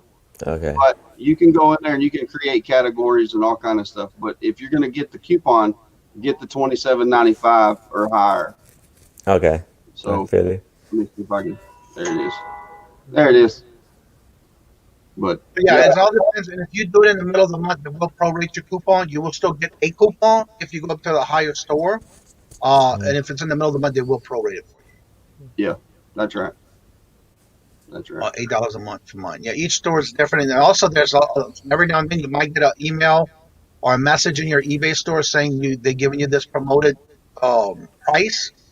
That's when you definitely want to jump on something like that, because that's giving you a good incentive to change if you want to go up to another store. Yeah. Okay. Big store is $25 on the smallest one. You get has a coupon down. That is correct. But again, if you do decide to go and do it, they will prorate you, and you will get somewhat of a coupon if it's in the middle of a 3-month cycle. Because every quarter you got January, February, March, and you have to use that coupon within those 3 months. If you don't use it, you lose it. Yeah. And the next month you get a new one. So you definitely got to make sure you're always on top of that. And that's why I make a little list right by my computer when I'm running low on something. I have everything organized in my shipping station, where the cabinets that I have, on the one side I have all the different size boxes, and then on the right side I have all the different size bubble mail. But I do have the larger boxes that I keep in a different closet, to where I have it organized in sizes as well. And then all my backup stuff is in another storage area in the house. The way if I'm running low, I go to it, and like if I see I'm grabbing the last pack, it goes on my list. That way I never run out. Even though I may have the storage unit area where I'm doing my shipping, even though that is full, if I have one left and I'm pulling it, then definitely I will put it on my list. So something you never want to do is run out of your shipping supplies, because the one thing you're going to hate is you get an item, you get sold, and you got to go searching for a box that you don't have. So the Yeah. good thing about it is you want to make sure when you're listing something that you keep in your mind, do I have a box that fits this when it's time to ship? Yeah. That's what. I think you want to do is around at the end. Yeah, that's my biggest issue. I'll sell something. I'm tearing the house up, or just trying to find something that would fit the box. And then sometimes it'd be this big giant items. I'm like, all right. Misha Renee has a question. Why do you need a store? I just started eBay, so wondering. Okay, if you're wanting to sell on eBay, you have to open a store, so to say. And your basic is the free one. And basically, it's for you to advertise. You list, you take your pictures, and you list your items, and you sell your items, and you can move on. If you're looking at wanting to do this as a part-time job, you can always start at the smallest store they have before the basics, and that gives your chance to get some feedbacks. You want to make sure Yeah. you have higher feedbacks because of the fact that helps you when you're selling on eBay. Yeah, that's right. And everybody does it for a different reason. To me, I enjoy doing this, but for me, I want to have some type of implement of income coming in somehow. And Yeah. so it all depends on what you're wanting to do, whether you want to make a bigger store or you just want to start off small. They give you different levels to do. And again, if you're wanting to make some type of income, that is one of the ways you can do it. Much less like if you're doing Mercari or Etsy or Bonanza or any of those other platforms like with Poshmark and things like that. So it's basically the same thing. It's just a matter of what you want to do. Yeah, that's right. I And can- to answer Jules's question, she said, "Will the first monthly tier on eBay restrict me? How many listings can I put up? I don't want to waste time calling eBay to get more listings available." Whenever you first get your eBay set up, you will be restricted on how many items you can sell. And the reason is because they don't want you to get overwhelmed by, if you go in there and you list 100 products and you sell 100 things, they want to know that you can get the shipping out, and they want to know that you're going to be able to take care of your customers. Now, if you've already got, say, 500 listings were available, and you go in there and you subscribe to a store, then you're still going to have your 500 listings available, but you will get 350 of them free. So instead of, you're still going to be able to list however many listings that eBay's giving you, okay?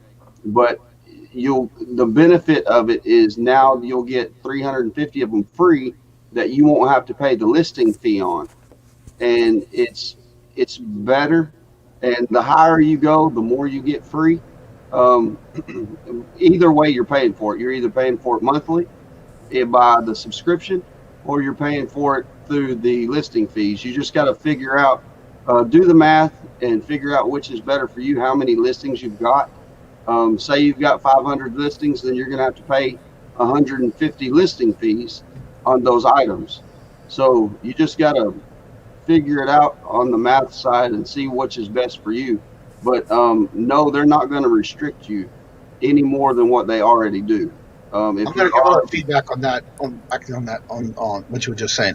When you first start out, now granted, if you have the basic bottom store, no basic store, usually you start out, when I first started, it was 50 to 100 listings, the most you can do.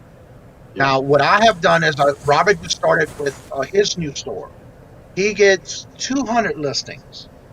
The 200 listings are free for you to list items. Now, just remember, you may not know this when you're first starting out. No matter what you're selling, they don't restrict you on what you sell. You still got to follow the bureau of problems that you don't want to list and get pulled items. But you can list up to those 200 items for free. But they also give you an additional total listing of 1,000. Now, Robert just started where they gave him 1,000 listings, but only the first 200 are free. And that means no insertion fees or no listing fees. But remember, if you started out and you within the first 90 days, or $1,000, or it's 100 items sold, at any given time within that time cycle of the first 90 days, the first 1,000 sold or first 100 items sold, they can put your freeze on your money until that is delivered. I know when I first started, it did not happen towards the end when I was like, okay, why all of a sudden I'm getting my items frozen on my account until it's delivered, then they release the money to me. Well, I called eBay to find out what's going on, and they told me that any given time in that time frame, they have the right to freeze the money once the buyer pays. You won't have that money released to you until that item, and then maybe just that one item, you just never know. They can be able to pick whatever they want, and that's just because you're new. And once it's been scanned in as that item has a label with a tracking number, and once it is delivered to the buyer, at that point, they will release your money. So don't panic if you see something that says this amount is on hold. That is why. Especially when you're first starting out, it can be a little frustrating. But just remember, all of us have to go through that when you first start on eBay. And usually it's within the first $1,000 sold, or 90 days, or you sold 100 items that have been delivered. After that point, they will stop freezing your money. But again, it's not on every item you sell. Like Robert just sold his third item within the first week of him selling on eBay. Guess what? Once that third item hit and he scanned it in the label and it's going out, they freeze that money until it's delivered. So they can choose wherever they want to do it. It's just a matter of them protecting you, protecting your customer, making sure that the items are going out, because a lot of times people start on eBay to start scamming people, and that's what they don't want to happen to help you as well. So see my question, please. Which one did I miss? Let's see here. All right, here we go. Will the first monthly tier on eBay restrict me? How many listings can I put up, and don't want to waste time calling eBay to get any listings available? That's Now, what what's we're going to talking happen? about. That's another thing I want to back on. I'm glad you told me to go back to that question. When I first started, now I only called eBay one time, because when I first started, I was doing a lot of these Barbie dolls that I got out of a storage unit. It was a big old huge crate, and it was still brand new packed in its pack, and I had already reached my limit. So what I did was, because I was shipping, because I was making sure all the items went perfect, I had a couple new feedbacks coming in. They increased my limits on toys or children's toys in that category. But once I started getting to ship more out, and I'm starting to get more feedback out, they started automatically. Now what they do is once a month. Like for me, I started on the 24th of July. Every month on that day, they will go back and review your account. At that point, you don't have to call them, because they will automatically see that you're not only listing, you're shipping, you're taking care of your customers, you don't have any problems. They automatically go back and check your account, and it will automatically raise your limit. So you don't have to call. Only reason I called that first because I had a lot more items to list, and they did give me a amount to go up higher. But after that, every month, like clockwork, on the 24th, they were reviewing my account and raising my limit. So just give it time, work with it, let it work for you. Do what you have to do. Make sure you ship your items out. Make sure you got the tracking number in. Make sure you do all that, where you won't have to call. They will automatically do it for you. Also, too, if you're going to make this a business, then remember that it is a business, and offer 1 day handling time, so you can actually grow from just the average to above standard to top rated seller. Because once you become a top rated seller, I noticed that my sales increased a lot. And you want to grow your store as high as you can get it. That way you'll make more sales and you'll make more money. And like I say, it's a business, and treat it like a business. Take care of your customers, and if you take care of your customers and have good communication with them, then you're going to do fantastic. And Misha also said, I have 200 free listings. So does that mean that I can list more to buy a store? Yeah, it depends on how many you're selling a month. Only you will know for sure if you're moving a lot of your product and you're getting a lot more sales. That's when you can kind of weigh the pros and cons. Will it be easier for you just to go ahead and get a store and then get that extra coupon off where it'll compensate for the amount you're paying for the store? Yes. Right. But the more you sell, you want to look and reevaluate that, because again, you're getting the first 200 free. Now, it doesn't mean you don't have to list just 200. That's just saying you're going to get the first free listing fees on those free for the first 200. Now, like for Robert, he just started. They gave him 200 free listings, but they also gave him a limit of 1,000 pieces to list. Yeah. Now, that doesn't mean you have to have all total of all those single items. You can have multiple items on a same listing. That's fine. But you do get the listing insertion fees free on the first 200. That's right. Let's see here. I have no eBay yet. Would it be a brand new account? If you do start a brand new account, now remember, if you have an account with eBay, like Robert, for example, I'm using Robert for example because he's been with eBay for years. When they started doing they were doing money orders back then. But he has over 100 something feedback already, and that is because if you are a buyer, you get those feedbacks as well, so that counts towards your feedback.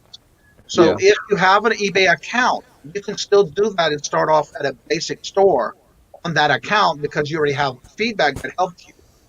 So that is something you can do. And again, if you do a whole complete new store, then yes, that would be something you're starting all again on the bottom. I heard you call and ask for when you that is correct. But usually, if you're seeing that you're getting a lot return in and out of your account and selling more, they will automatically do it every month. But again, you can always call, let them know what you're doing, and they will leave. They'll check out your account, make sure you don't have no negative feedbacks, make sure you are sending your packages out, and they will raise it. They do that. Yeah. Don't be afraid to call. Now, a lot of times you can call and leave your name in queue because sometimes they won't. They'll be too busy. Or you can go to Facebook Marketplace and look for eBay. It's eBay eBay for Business on Facebook Market Yeah. on the eBay Facebook for page, business. and you can actually send them an email through or a message through Facebook, and they will return your message. Now, remember, if you do it that way, it may take up to 12 to 24 hours for them to get back at you. Whereas on the phone, they'll call you back in queue. Hello, hello, good morning. I'm in Shamrock Pixie Des. What's up, dude? Alexi, hello, KIT. Good to see you. Hope you're doing well.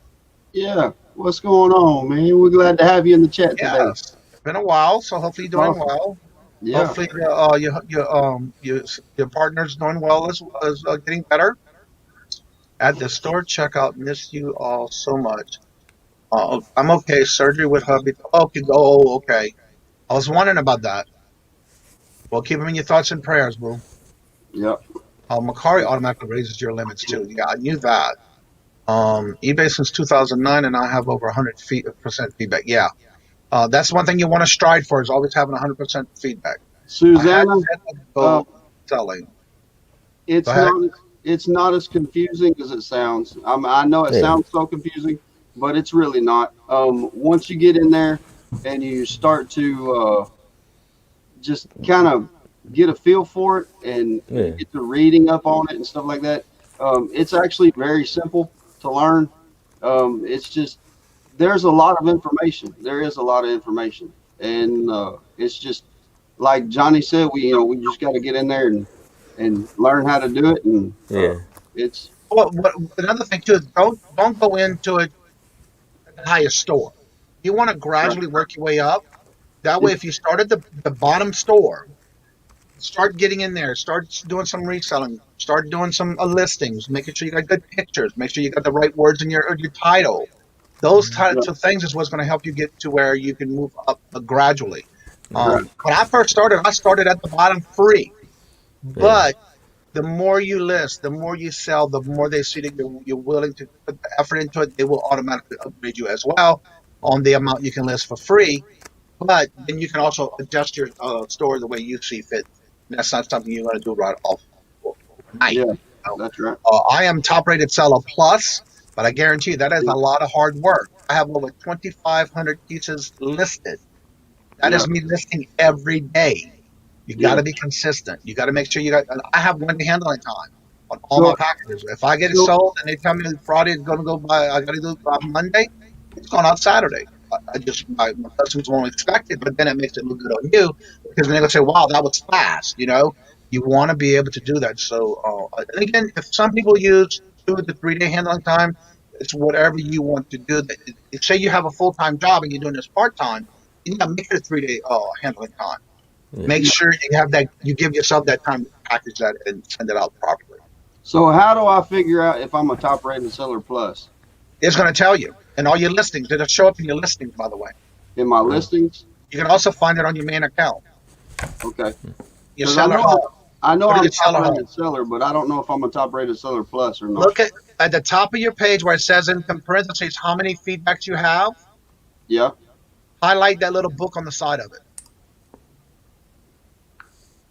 the store. Hover over the little book that's on the side of your number of feedbacks, which will be usually in blue. Okay, let And me. right next to it, it looks like there's a little book next to it. All right, let me. It's not showing me a book. You don't have anything on the side of your feedback numbers on your page. Well, on my seller hub. Yeah. Yeah, it says the Thrifty Pickerz 237. It's got a blue star, and it's got Okay, okay, it could be a star or book. Hover over the star. You can even click the star, either one. It won't let you click it. It won't do nothing. Click on your numbers then. That's in parentheses. Okay. Oh, okay, there it is. Now, what does it tell you when you click on there? It says it brings up the thing again where it says the Thrifty Pickerz 237. It's got a star. It's got a little orange man with a check mark in it. Okay, but at the bottom of that, when you It says hover over that, it should tell you what that means something different.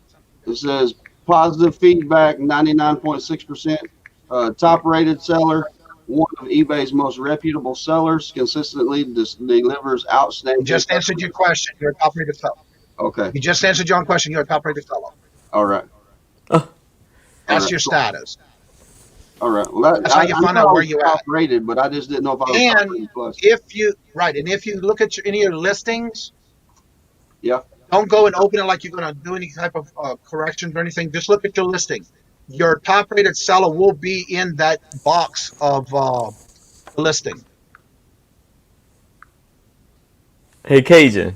Okay. Doesn't that mean you can't buy on eBay now? No, that does not. That means you still can buy on eBay.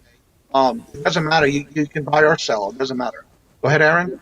I was I was just I was on eBay just checking. I just put your name in there to see what how you're doing on eBay, and I didn't realize you had hats and shirts and all that to be sold on eBay. Yes. That's pretty neat. One good thing I always like to tell people when you're in the chat and you put your links in the chat, the reason is for new people who are coming into the reselling community. That gives them ideas on what to look for when they're sourcing. I can guarantee you everything that I have in my store, I've either sold more of it, and that's the only reason I relist or actually look for things to list of that same product or that kind of product, because it's been selling. So you will see on my store or anyone's store about items that can give you ideas to what to source for when you're outsourcing. And that's the biggest part about sharing your platforms with others. Let them see that. I am very transparent. I don't hide anything. So when it comes to any platforms I sell on, it's available for you to look at my link in my description bar, and you can go straight to any of my stores. And what I'm telling you is what happens, is what's going on. Yeah. One time I purchased from a buyer on eBay and given them a poor rating, and then the seller attacked me. You can also block those people. That's not right for them to do that. You can block that buyer or seller. Yeah, that's right. Yes. Yeah. They're not supposed to be doing that, and you can block. I decided to just list like I have on Mercari. Let's see, 5 listings up, and you can do just a little at a time. When I first started, I just started with stuff I had around the house, things that I knew I wanted to get rid of that I didn't have. If I didn't touch it, it's still brand new, and I never used it or touched it in less than 6 months, it's going up for sale. And you got to remember this too. You say you got 5 listings up on eBay. That's fantastic, because if it's not listed, it won't sell. Period. Point blank. You have got. Emily says I have 2-day handling time, but make sure it is up. Yeah, I do the same thing, and you can set your handling time to what fits best for you, because whatever you do, it will show you. When a customer's looking at your product, it'll even tell them expected due date is going to be whatever the handling time is, up, say 3 days, 5 days, whatever. That'll be the actual shipping. They actually figure that out from the day of your shipping that you're allowed. And they tell you, please ship by this date. Kajun, I started part-time reselling a year ago this month. I have 500 plus feedback. Wow, that is excellent. So for people that think it is hard, just take a little time. And you can, and that's right. You have to start little at a time, and that's what you got to do. I have over 1,700 listings on Mercari. I can't get to 2,000 selling fast, and that's a good problem to have. That's another thing. If you're setting, like for me, I set a goal like this last year. I wanted to get up to 2,000 listings by the end of 2019. 2020. And not only did I do that, I'm over the 2,500. So you can set your goals low enough that you know you can try to make it. And if that's the case, and you want to break it down to how many you should list a day, set your goal of what you want to do for a year. Break it down by the month. Then you take that number and you divide it by the number of the days in the week.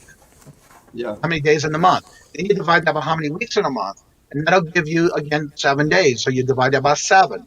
So you break it down into smaller bites. That way you can say, okay, this is what I need to list by the week or by the day. Don't give yourself a higher number and you'll be disappointed that you can't make that goal. So the biggest thing is, like I tell a lot of people, when you're eating a meal, do you eat the whole meal all at one time or one bite at a time? Yeah, that's right. one bite at a time. So you do the same thing with this. List a little at a time, set your goals low. That way you can make it, and also then you can raise your goal up by the day or by Yeah, the week. and like Misha said too, she has 1,700 listings on Mercari, and she can't get to 2,000. I cannot get above 500 listings on eBay, and the Yeah, reason is because, and I've gotten close to 500. I've had like 498, but it whenever I sell the stuff just as fast as I get it listed. So by the time I get it listed, like now I'm down to 242 two products, and I can't find enough stuff to source to keep everything up and rolling. And yeah. like, I mean, I've made 5 sales this morning already, and which is fantastic. I mean, I'm not griping about it, but I just I'm running out of stuff to sell. I And need that's a to good buy goal to more have products. because then you have to start sourcing. But like Iris says, I give myself a little wiggle room in case something happens. You Yeah, just need to always plan for the unpredictable. yeah, So always give yourself some room to allow yourself for more shipping time if you need to, and make whatever works for you. Sell something on Friday night, for example, and I say that I won't wear out until Monday, so I get lucky. I do the same thing. If I sell on yeah, Friday and it tells me I'll have to have it out till Monday, it's going out Saturday. If I don't catch the mailman, I'm only 2 minutes away from the post office. I'm bringing it. I want to get it yeah. out because that customer's going to be more excited to get it faster than what they expected, and that helps you get more feedback. What's the Hey difference Johnny. between Oh, TRS and TRS Plus? What's the difference between top rated shipper and top rated shipper plus? You get more discounts on your product. I get 10% off on my. It's a bigger discount. That's all. You Yeah, get a discount on your fees, and you get a discount on your listings, and you also get a discount on your shipping. yeah. It Shipping, all adds that's up. a big one. That's Yeah. What you shipping. gonna ask, Yeah, Aaron? Um, I was thinking because I think you said this, and I never thought about that. I thought that'd be a great idea because when I do my you see me doing some of my videos, I'm showing off the plus that I have and the stuff that I unbox and stuff like that, and I'm putting them on eBay. Hmm. I never thought about that. Do you think it's a good idea to just to kind of put my eBay, share my eBay page In the on the description Sucks and bar. Lux? Yeah, Oh yes. If you have any absolutely. platform you sell on, like Mercari, Etsy, Bonanza, Poshmark, Facebook Marketplace, or Facebook itself, because some people are selling on Facebook, take those links and put them in your description bar. yeah, that sounds Make like sure you put in your description for your email address, how they can get in touch with you if you have a question. In yeah. I any never and thought all about that. videos, you should be putting that in your description bar. Yes. Yeah, I'll make sure to Hello, definitely hello, start hello, doing hello, that. and welcome to Key Lime Kisses, Gina in the house. Well, that Yeah, way too. you want people to be able to catch you and get a hold of you, or even let you share out your links so people can go and check you out. Yeah, Uh, Yeah, I mean, yeah, somebody that's a goes to good your thing. video and they scroll down through your description because a lot of people read the description, and a lot more people than what I realized do. They will go to your description, and then they're like, "Oh, look, here's this eBay store. Let's go check it out." And yeah, then it they makes sense. and then they're like, "Oh, hey, man, I gotta buy this. This is cool." Yeah. So Yeah. yeah, Jules has a question about Mercari sellers individually. A platform for a younger generation. What is your best seller? Believe it or not, for me on Mercari, I've been selling a lot of like Coach bags and wallets and jewelry. Etsy, it's more of homemade items. I have a lot of quilts that I put on Etsy. yeah. So each platform is different. But anyone who's in here that's a younger generation, what is the best sellers for you? Mine personally, I've been selling a lot of portable DVD players, and like the go in the cars and stuff like that, or you can go to the beach and sit there and watch a DVD. And I guess it's just because the younger generation, especially little kids, if their attention span don't last very long, so you got to find something to keep them occupied. And the portable DVD players seem to work pretty good. So All right. Simply I mean, Dana, hello, hello, hello, and welcome, welcome, welcome. good Chat's not morning. working for me in here. I can type, but I can't see anyone else. Oh, sorry to hear that, Gina. Uh oh. That's not good. About after it crashes. I'll look at buying after it crashes. Well, I sell vintage and plus, and I list every day on Mercari. My highest sell on Mercari was a plush for $350. Wow. That's awesome. Sell So, $10 at the same time. People are older than get by. Yep, you're right. Ed? That's right. So I have a question for Misha. I don't know if for y'all too. Do Plus sell well on Mercari? Because I'm having a little bit of issues trying to sell Plus on eBay. Isn't that doesn't seem to be Misha going as good as says, everything selling a else? vintage. Misha says I'm selling vintage and plush every day on Mercari. So evidently it is. So I'll try Mercari then with I know that. I'm getting a list a lot of plush right now, and when I did the auction on Wednesday yesterday, I usually go through a lot of boxes and I have a lot of different things to list. But before I go through it, I'll see, okay, what is it going for on eBay? Well, Yeah. I it's Mickey Mouse plush, and I have a Winnie the Pooh plush that has a blanket with it. They're selling on eBay for over $45. I did not bring it to auction yesterday. It's getting listed. Yeah, that's right. Yeah. You have to do your sourcing. You have to check out things because you just never know what is selling and when. And when I do sourcing and when I go to do the comps, I don't look at what they have listed because that's not what they're getting for it. That's what they're asking for. You always want to check on what's sold. Yeah. Yeah. You want to see how many are listed, but always look at what's sold to get your price because Yeah. that doesn't mean anything of what they haven't listed for. Yeah, it'd be all over the place sometimes. You notice Exactly. that, like Not especially issue. with the Beanie Babies. Okay. They have it like from $1,000 to like $5. Well, okay, but I don't know about y'all, but I know with me to kind of help me understand a little bit of how things sell and how much it may go for.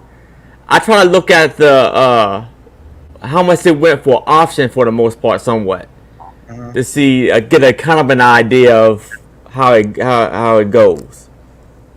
You think that's a good way to gauge it, or What I Well, do go whenever ahead. I'm selling something is, first of all, I will look and see how many have sold and when it sold. Okay. yeah, So, like, say you're trying to sell a teddy bear, I would get on there, find the exact teddy bear that you're trying to sell, mm, and go to filter on if you're on your computer, it'll be on the left side of the screen.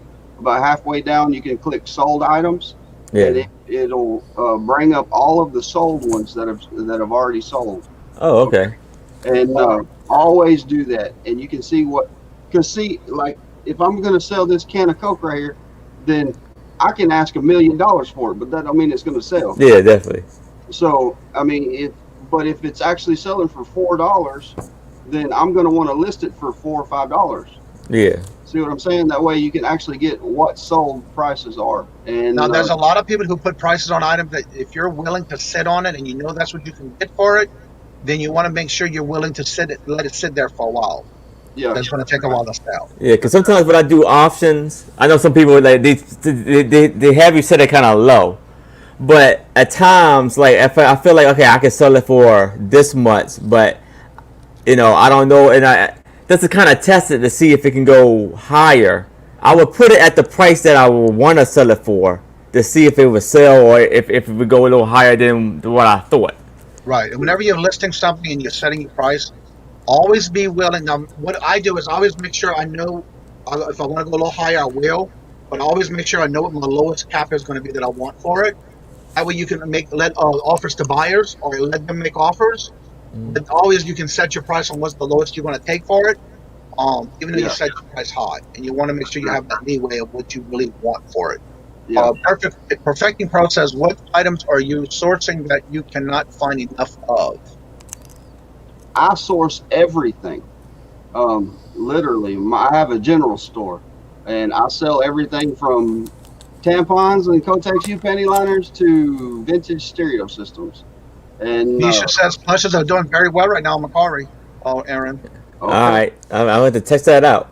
Go I ahead, have too. Trent. I'm sorry. I had actually went to a store yesterday and was doing some sourcing, and whenever I got in there, this lady has got this. It's a what's it called?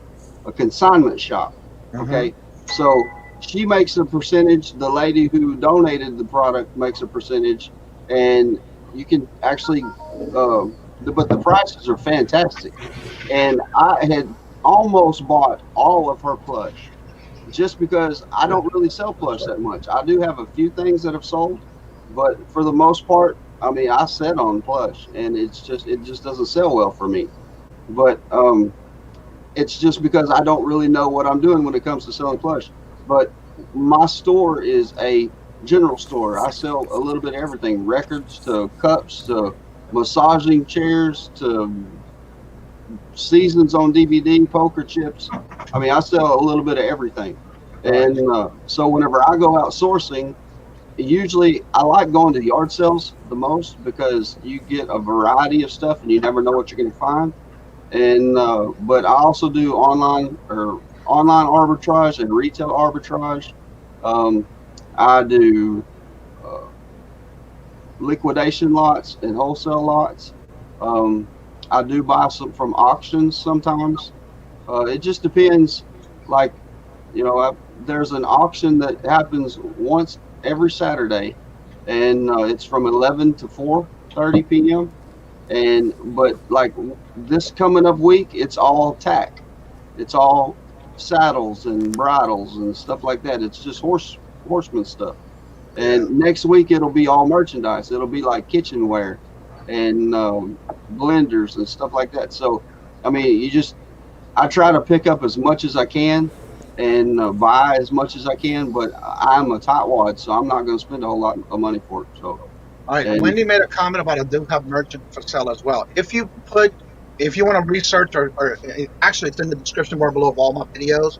But if you go to eBay and you put the word Kajun with a K, Kajun Roots Reseller in the search bar on eBay, all my stuff that I have on sale that's merchandise, whether it's a t-shirt, a tank top, sweatshirts, hats, aprons, masks, coffee mugs, you name it, it will be in that search bar when you put in Kajun Roots Reseller on the search bar in the eBay store.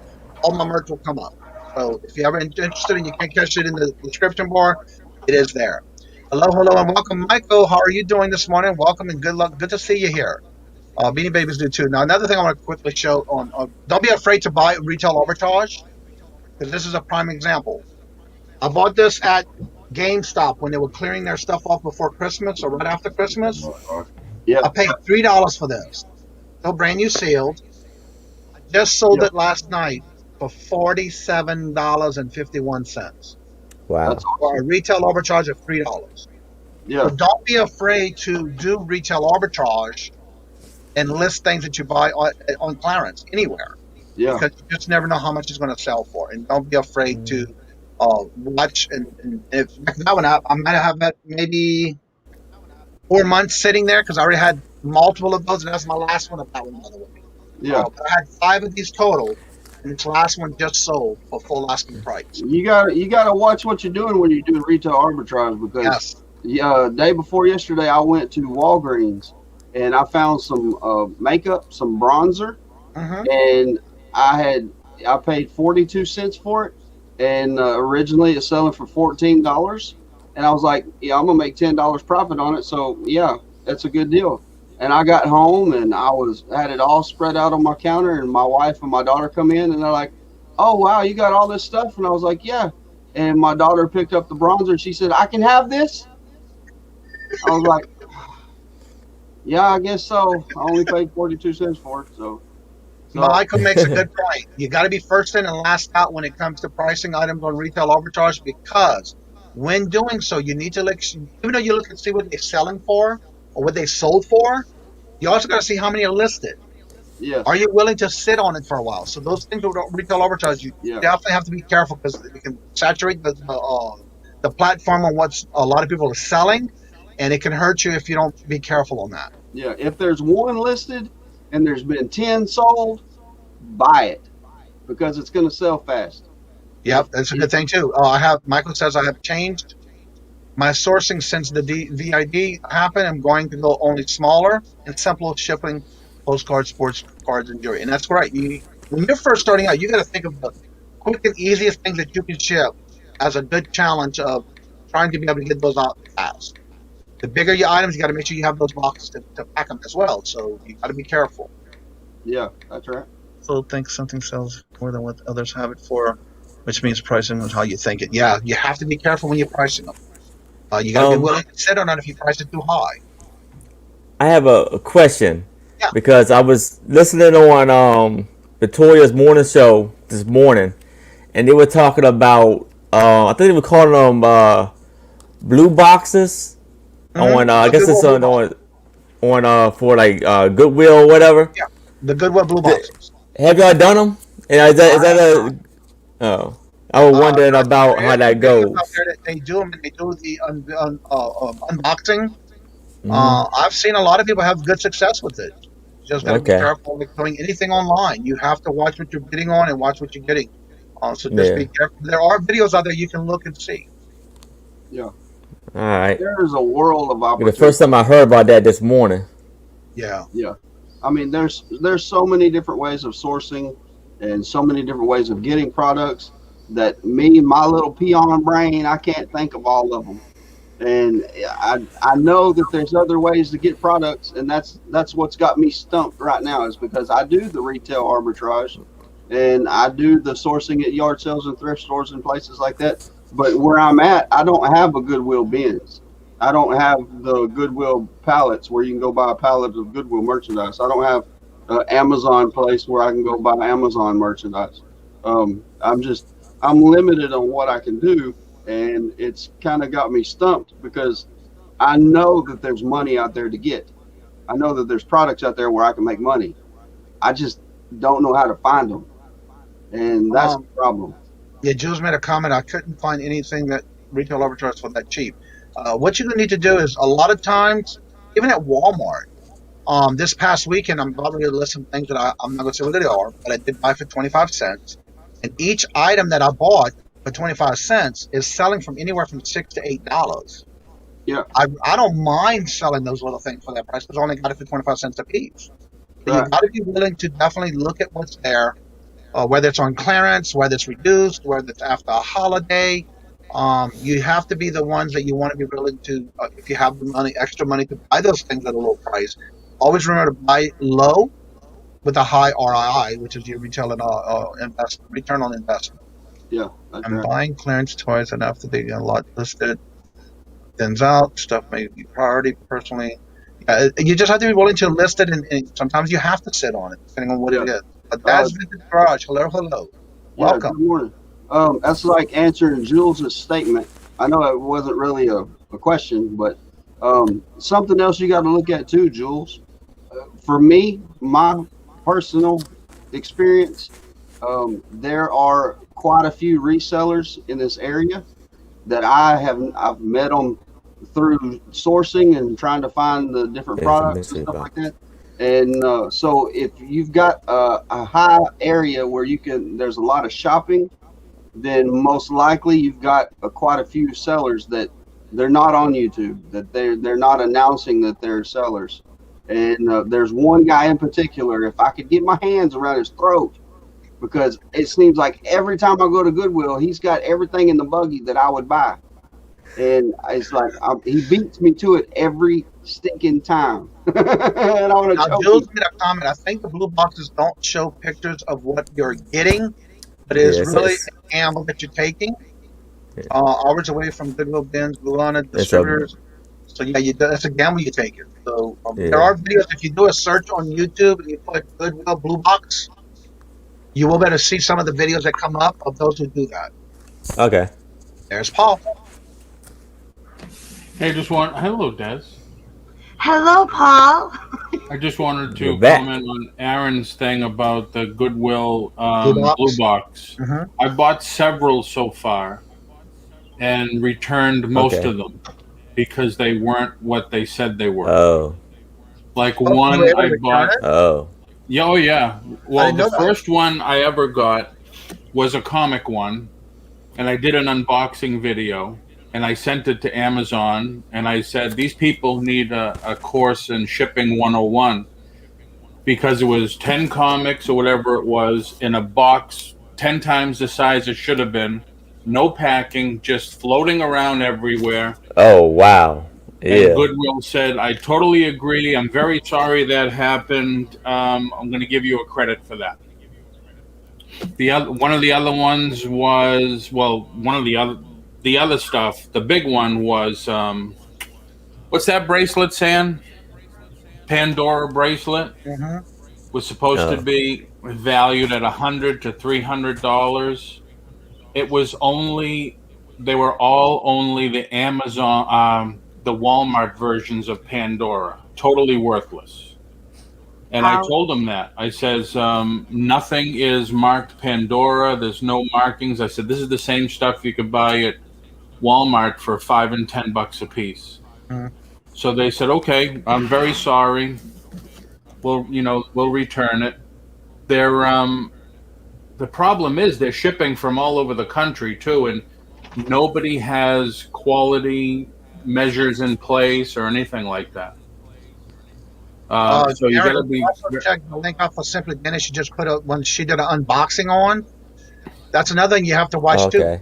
How did they charge the shipping and where you're getting it from can make a difference too, as far as how much you pay on shipping. Well, right? they only charge you $5 shipping per box. Oh, really? Yeah. Oh.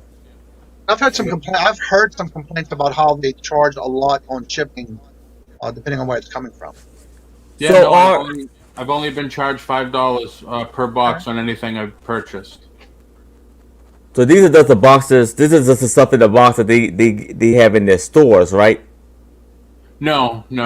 It's they supposedly pulled the stuff aside and they list it on every Friday at 6:00. Just go to goodwillbluebox.com and you'll see it all there. They started doing pallets of clothes now, but only from Florida. Oh, It's really? like I didn't know that. it's like 2 hours south of me. And somebody posted it on their group, and I said, this is the stuff that's left over from the bins that if they couldn't sell it in the bin, why would you want it? And I did a video a long time ago of, remember Hampton, New Hampshire, the bins? Mm-hmm. I took a video. If you look in the back room, they have the conveyor belt there that makes those pallets. It picks up the table, whatever's left, lifts it up, and all the clothes go up, and they just pack it in a pallet. And you know that stuff is crap, and it's dirty, and it's stinky, and everything. Yeah. We don't want to talk about bins and clothes and. Yeah. I had a bad experience in Madison at the bins there. Oh, I remember you saying that. Yeah. Uh-huh. But the Goodwill auctions are nasty shipping charges and handling on top of it too. Nasty. Goodwill auctions, nasty. Yes, they do have awful shipping charges.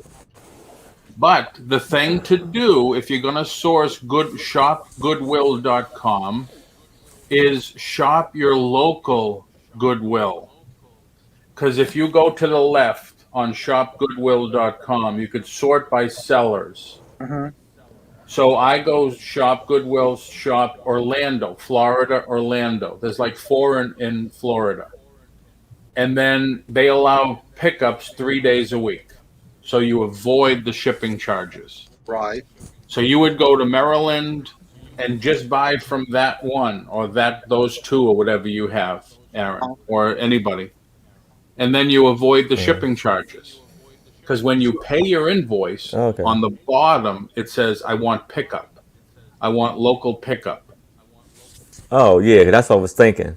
If I would do it. And then you avoid the shipping charges. You avoid the handling fee. Because I've looked at stuff. Yeah, they have one item that's probably 3 inches square, and they want $13 to ship it. So what you're saying is I could go to the goodwill.com and no, shopgoodwill.com. Shopgoodwill.com. Yep. Okay. So I go to shopgoodwill.com and then I can type in like I live in Beaumont area. Hold on. And I can look up the Beaumont Goodwill.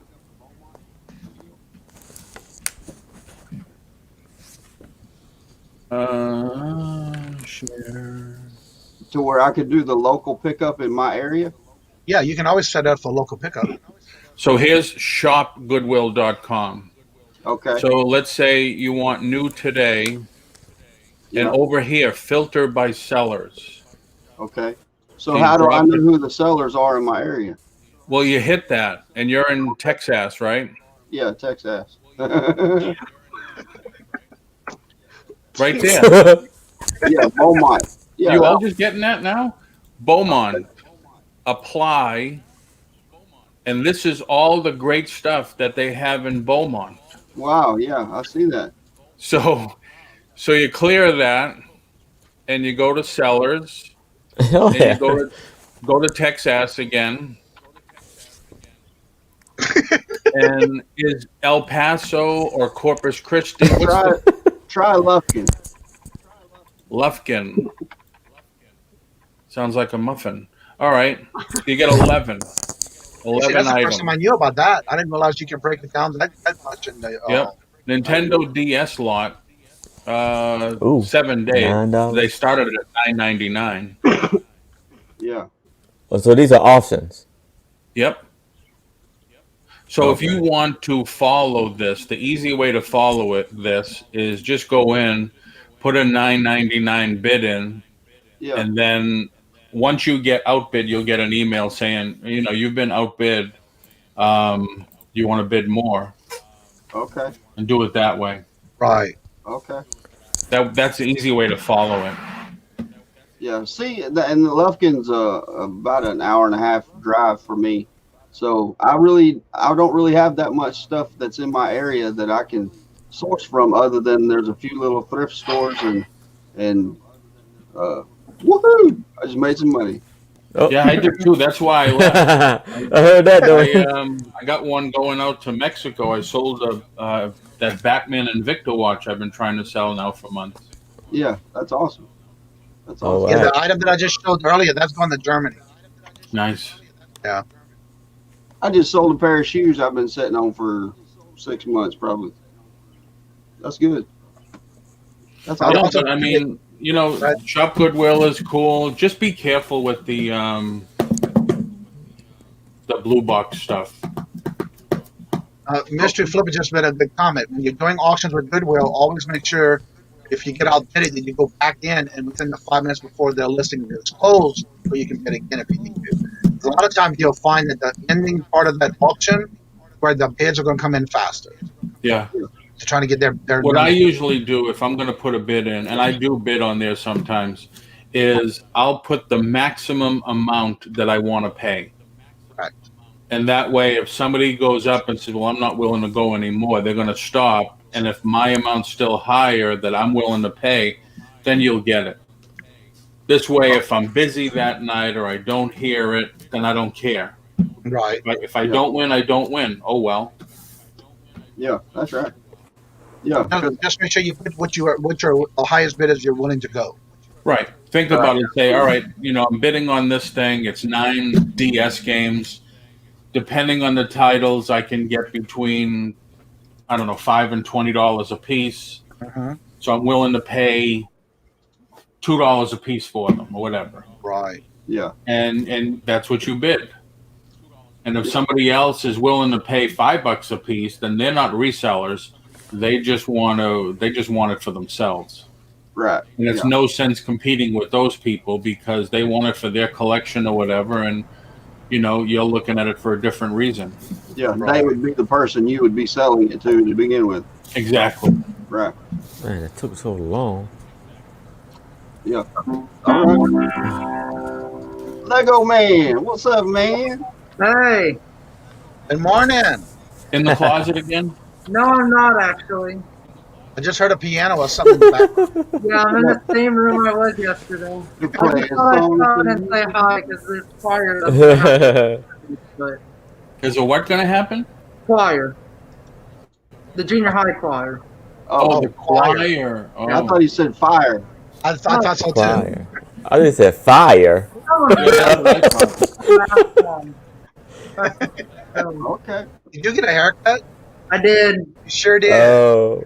Hey, now you match the rest of us, except Dad. I didn't Yeah. shave my head. I'm about to, but no. He just wanted to be part of the clique, that's all. Sure. Actually, I was just thinking of you, Brandon, because I went on the Shop Goodwill in our area, and they have an 18-pound bag of Legos. Legos, yeah, they always have those. Wow. And the current bid is at $9.99. Yeah, wait. I've looked at some. There was a 50-pound one that went for $220. There's one Goodwill that has they save all their Legos and they sell it by the pallet, and they fill one whole pallet, 785 pounds of Legos. Wow. Can you imagine? I wouldn't want to step on those. $1,000 Wow. for a pallet of Legos. Wow. That's Damn. I don't All know. right. Anyway, I got to go again. I just wanted to come in because my mouth is faster than my fingers. No. We understand. You too? Yeah. That's right. Have a great day, everybody. You too. All right, You man. too, Be Paul. careful. Bemis says, damn it, Trent. I just opened a box that has a Dallas Cowboys bracelet in it. What? That's great. Hello, hello, good morning, Moonstone Mamas. Hello, hello. Trying to catch everybody when they come in, and if I can't say it, I'll type it in the chat. As Vintage Garage says, the juice, the mail, pellet running overnight. Hope it doesn't get frozen. Yeah, really, huh? Hemlock Lady Mercantile T is in the house. What? What's going on, girl? What do you have going on, Brandon? Well, nothing much. Just Sunday fun day. I mean, that's pretty much it. So, anybody else have any questions or concerns or things you would like to find out? Ask them in the chat. Yeah, you got any questions for us, guys? What do y'all think is the best place? What is the best place y'all think is good for y'all for sourcing? If, again, right now, probably not a good place would be very few and far between on garage sales.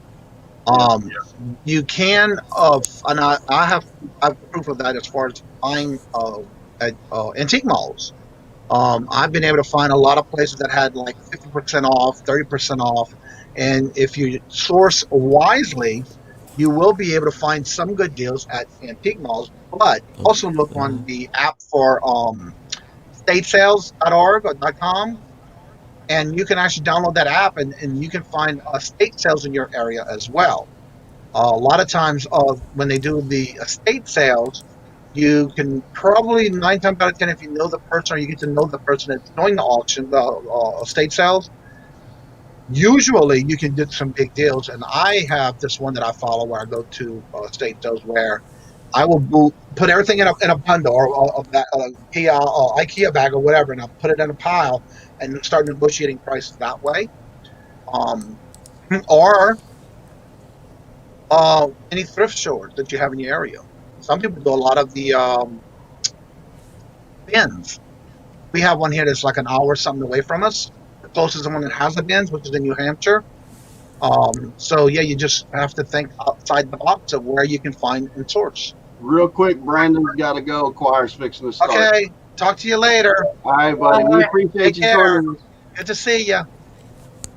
That's a good place right there, your house. Yeah, that's right. Yeah. See what all you've got in your house that you're just not using. If you hadn't used it in 6 months, you're probably not going to use it. So exactly, sell that dude. Yeah. Sell it. I do that all the time. Yeah, I do too. Choir's getting ready to start. Like they say, auctions. If you can find auctions in your area, a lot of times you can get stuff fairly cheap at auctions.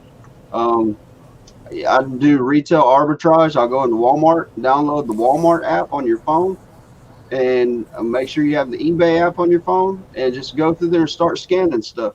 Okay, real quick, Hemlock Lady, yes, you can drop your links. Anybody can drop your links in here. Drop your links to your channel if you're trying to make sure you get some subscribers. You can also drop your link if you have anything special coming up. And this thing's fine on me here. Yeah, right there. And so don't forget to drop your link to your channel, but also drop your link to any platforms you sell on so others can get an eye on your items and get ideas of what you're selling and or for them to be able to watch and look up the sourcing. Frugal Peanut Reseller, hope you have a good day. Thank you so much for your love and support for the channel and being in the chat with us today. Local auctions. Dawn and Mary, two hip ticks. Hello, hello, hello, and good morning. Westside Gary, it's so good to see each and every one of y'all every morning. If I have a lot of stuff and not using 6-month items, I would definitely list them. Yes. So definitely thank each and every one of y'all for always coming out and showing us the love and support for the channel. Also, don't forget to subscribe to others. Dawn and Mary, don't forget they have their 12 o'clock show today, every Tuesday and Thursday. Definitely go check out their channels and go support each other.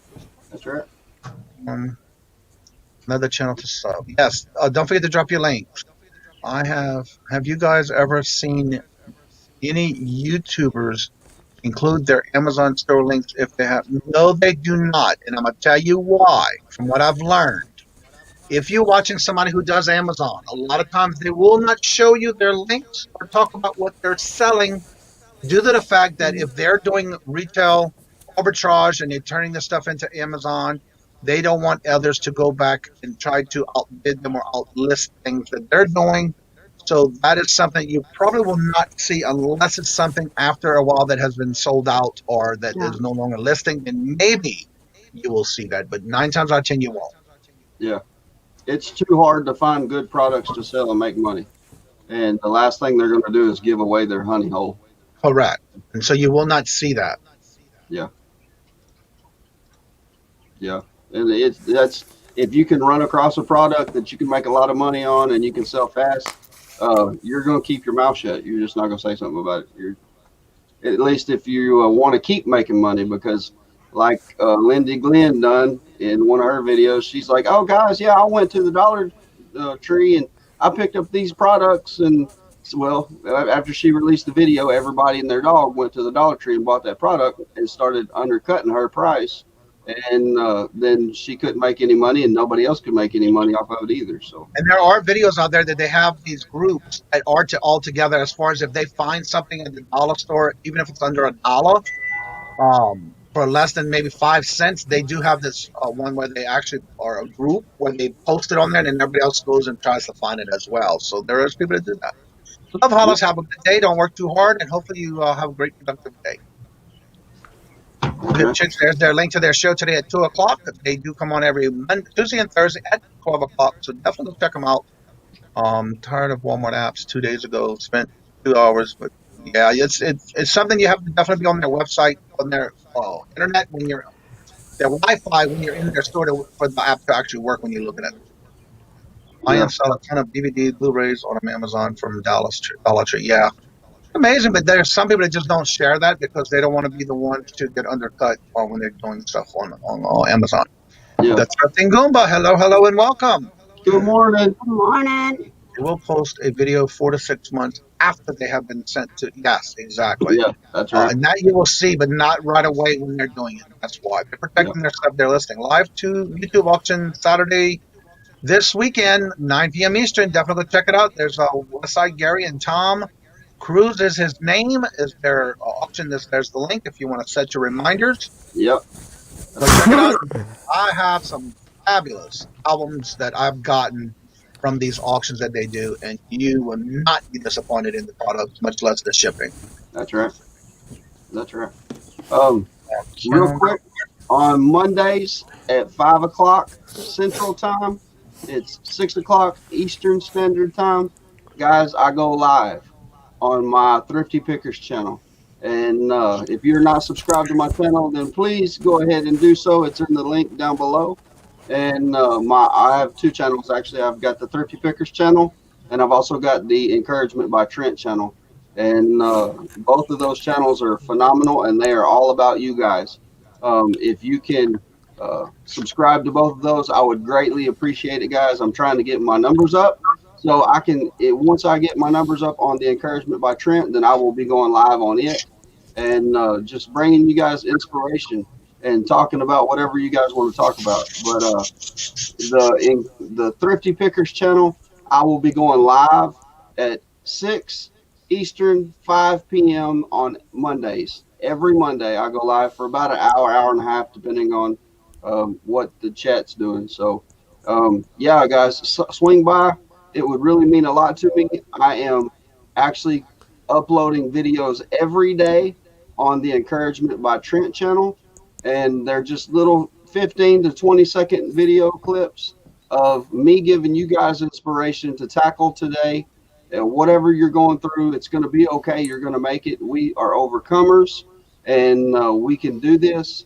If like today is actually Transformation Thursday, so if you have not seen the video, go check it out. It's a lot of fun, and it, like I said, guys, it gives you inspiration to tackle whatever you're facing today, and that way, you know, maybe I can be a blessing to somebody. Maybe I can help somebody out and give them a brighter day. So, yeah, go check it out for me, guys. I really appreciate it. Now, what is the thing you do on TikTok? Aren't you doing something with TikTok? I'm actually doing the same videos on TikTok, on Instagram, and Facebook. So and the reason is because I like helping people.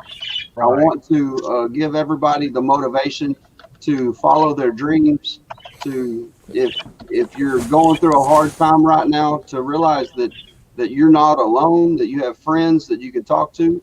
If you ever want to contact me, all of my contact information is in the video descriptions of every one of my videos. You can find me on Facebook, Instagram, Twitter, Snapchat, TikTok, Twitch, my Patreon account. Everything is you can get a hold of me. So you have a Patreon account? I didn't know that.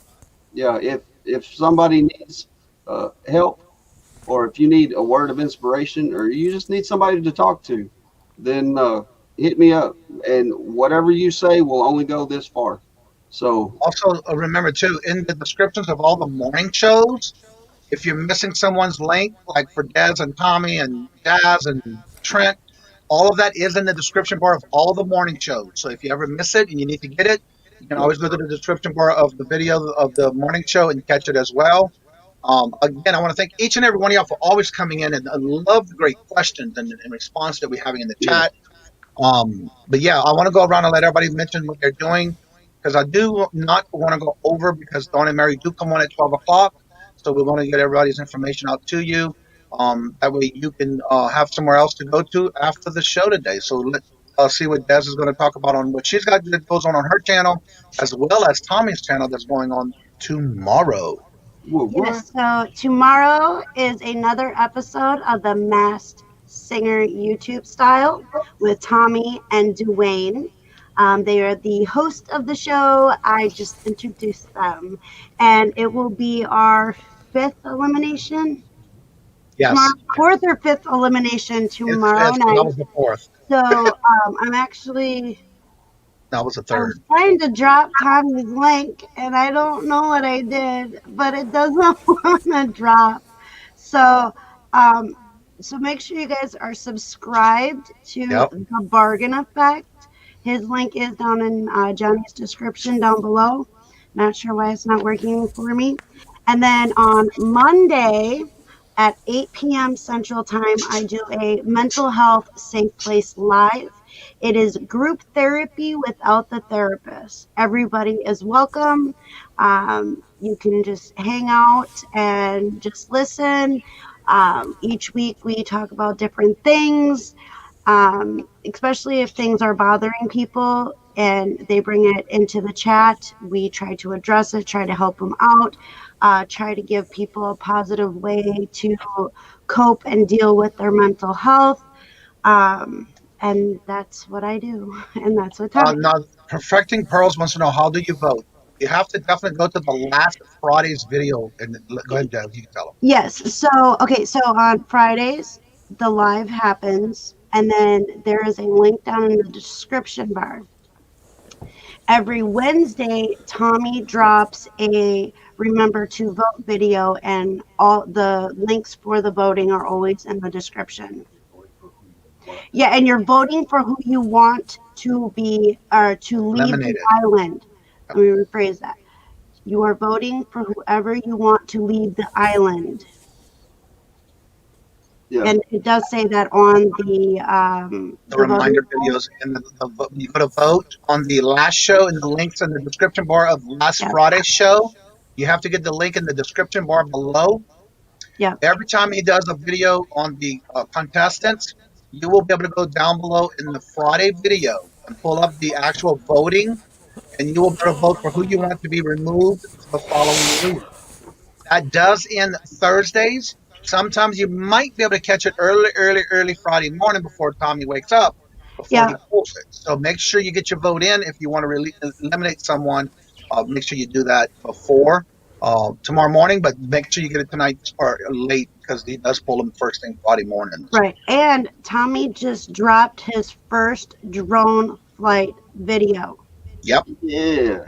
He I was in the truck. It was too cold for me. I also want to say, Kim, when you do leave for your travel, please be careful. Take your time because you never know what kind of weather you're going to get into. So definitely be careful on your drive. Yes, absolutely. She's driving to Florida. What? Uh-huh. Yeah. That's awesome. And also from myself, I want to say if you're interested in supporting the channel, I do have merchandise in the description bar below. Or if you go to eBay and you type in the word Kajun Roots Reseller and just hit enter, every item that I have on merchandise, whether it's a hats, I have 2 styles of hats, 2 styles of coffee mugs, 11 ounce, 15 ounce. I have aprons and masks and t-shirts and tank tops and sweatshirts. You're more than welcome to do that. And then when you do order, you get to see what it looks like before you place your order. It does go through my eBay store, but it goes directly from the merchandise being made at the company to your house. And when you're done, you can also go back and make give a feedback. And that does go to my eBay store as well. So thank y'all so much for all y'all do in supporting the channel. Don't forget, on every Monday through Friday here at 9 o'clock a.m. every morning, you can always come and have coffee with Kajun and Trent. Every morning, you just never know what the topic is going to be, what the questions are going to come in the chat, where we give you positive feedback and give you help as much as we can. If we don't know that answer to the questions you may ask, trust me, someone in the chat will help out. Yes. That's what I like about the morning show. And again, it's all for you. I love it when you drop your links in the chat because we love supporting each and every one of you and help you get to your next milestone of your channel just as well as we do. Again, that's something that I like to share with everyone, and I love to see others succeed as well. Because for me, I look at it this way: if I can help someone succeed, that helps me succeed and gives me a positive vibe when helping someone. So that's what I get out of it. Real quick, the birds are saying hello to everybody. That's why they're being very loud. Yes, they're they are. flying around. So they just want, I had to acknowledge it, so maybe they'll be quiet. Yeah. Yeah. And of course, with his little baby. That's my daughter's puppy dog. She's actually like 10 years old. And yes, her tongue hangs out like that all the time. And so, Aaron, what do you have coming up, or do you have anything special coming up? Maybe I'm a new video should be coming out pretty soon. It should be pretty funny. So hope I can make y'all laugh a little bit. Good videos lately. I like what you've been putting out. Yeah, yeah.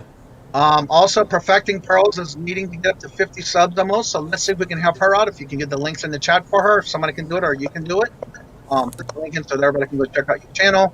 And again, we always try to help others get to their goals, even if it's a little smaller goal than large. That's fine because we'll help you get there as much and as soon as we can.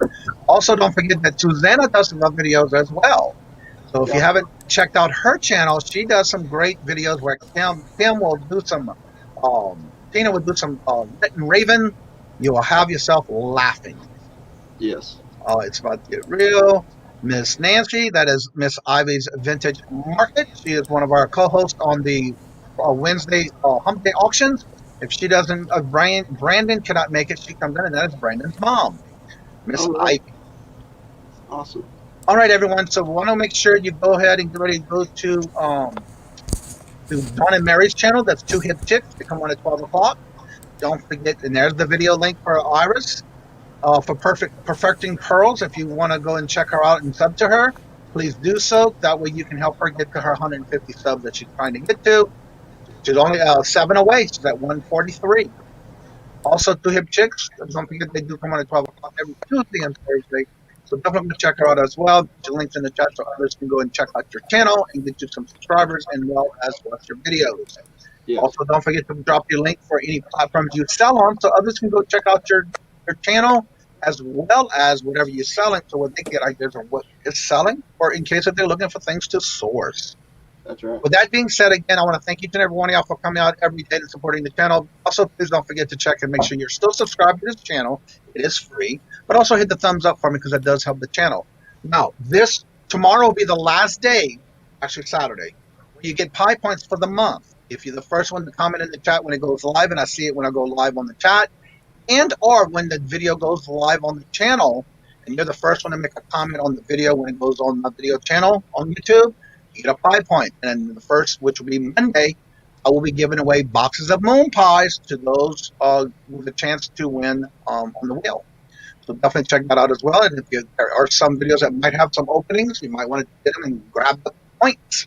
Trent, is she a chai? She is a Chiweenie, and we got her from a breeder. They were actually going to put her down, and because they said that she had too many health problems, and she's had quite a few. We've spent quite a bit of money on this little dog, and this is one of the things I will fork out money on. One thing, they become a child, and they're just as expensive as real children. Yeah, that's right. Well, she thinks she's human, so yeah. But yeah, she's actually a Chiweenie, and I have two. I've got this one, then I got Fat Mama, and she's about 5 times as big as this one. And but anyway, yeah, that's what she is. She's a Chiweenie. All right, everyone, don't forget to subscribe to each other, and again, don't forget to go and check out and meet with Dawn and Mary in their chat. They do it every Tuesday and Thursday at 12 o'clock, so they're going to come on in about 10 minutes. So go ahead and show them some love and support as well. And I'm going to be starting some classes going on, so I may be in the background listening. But definitely check it out. They do some topics and things like that, just like we do. So with that being said, like I do at every end of every show, thank y'all so much for coming and supporting the channel. Thank y'all for coming in and giving some good quick questions and helping each other help get to learn things on the channel. And like I say before we end each and every show, love always. Love always. Love is always free. Please be kind to one another until we meet into another chat. Have a fabulous and blessed day, and see y'all in another chat. Later. Bye, y'all. Bye.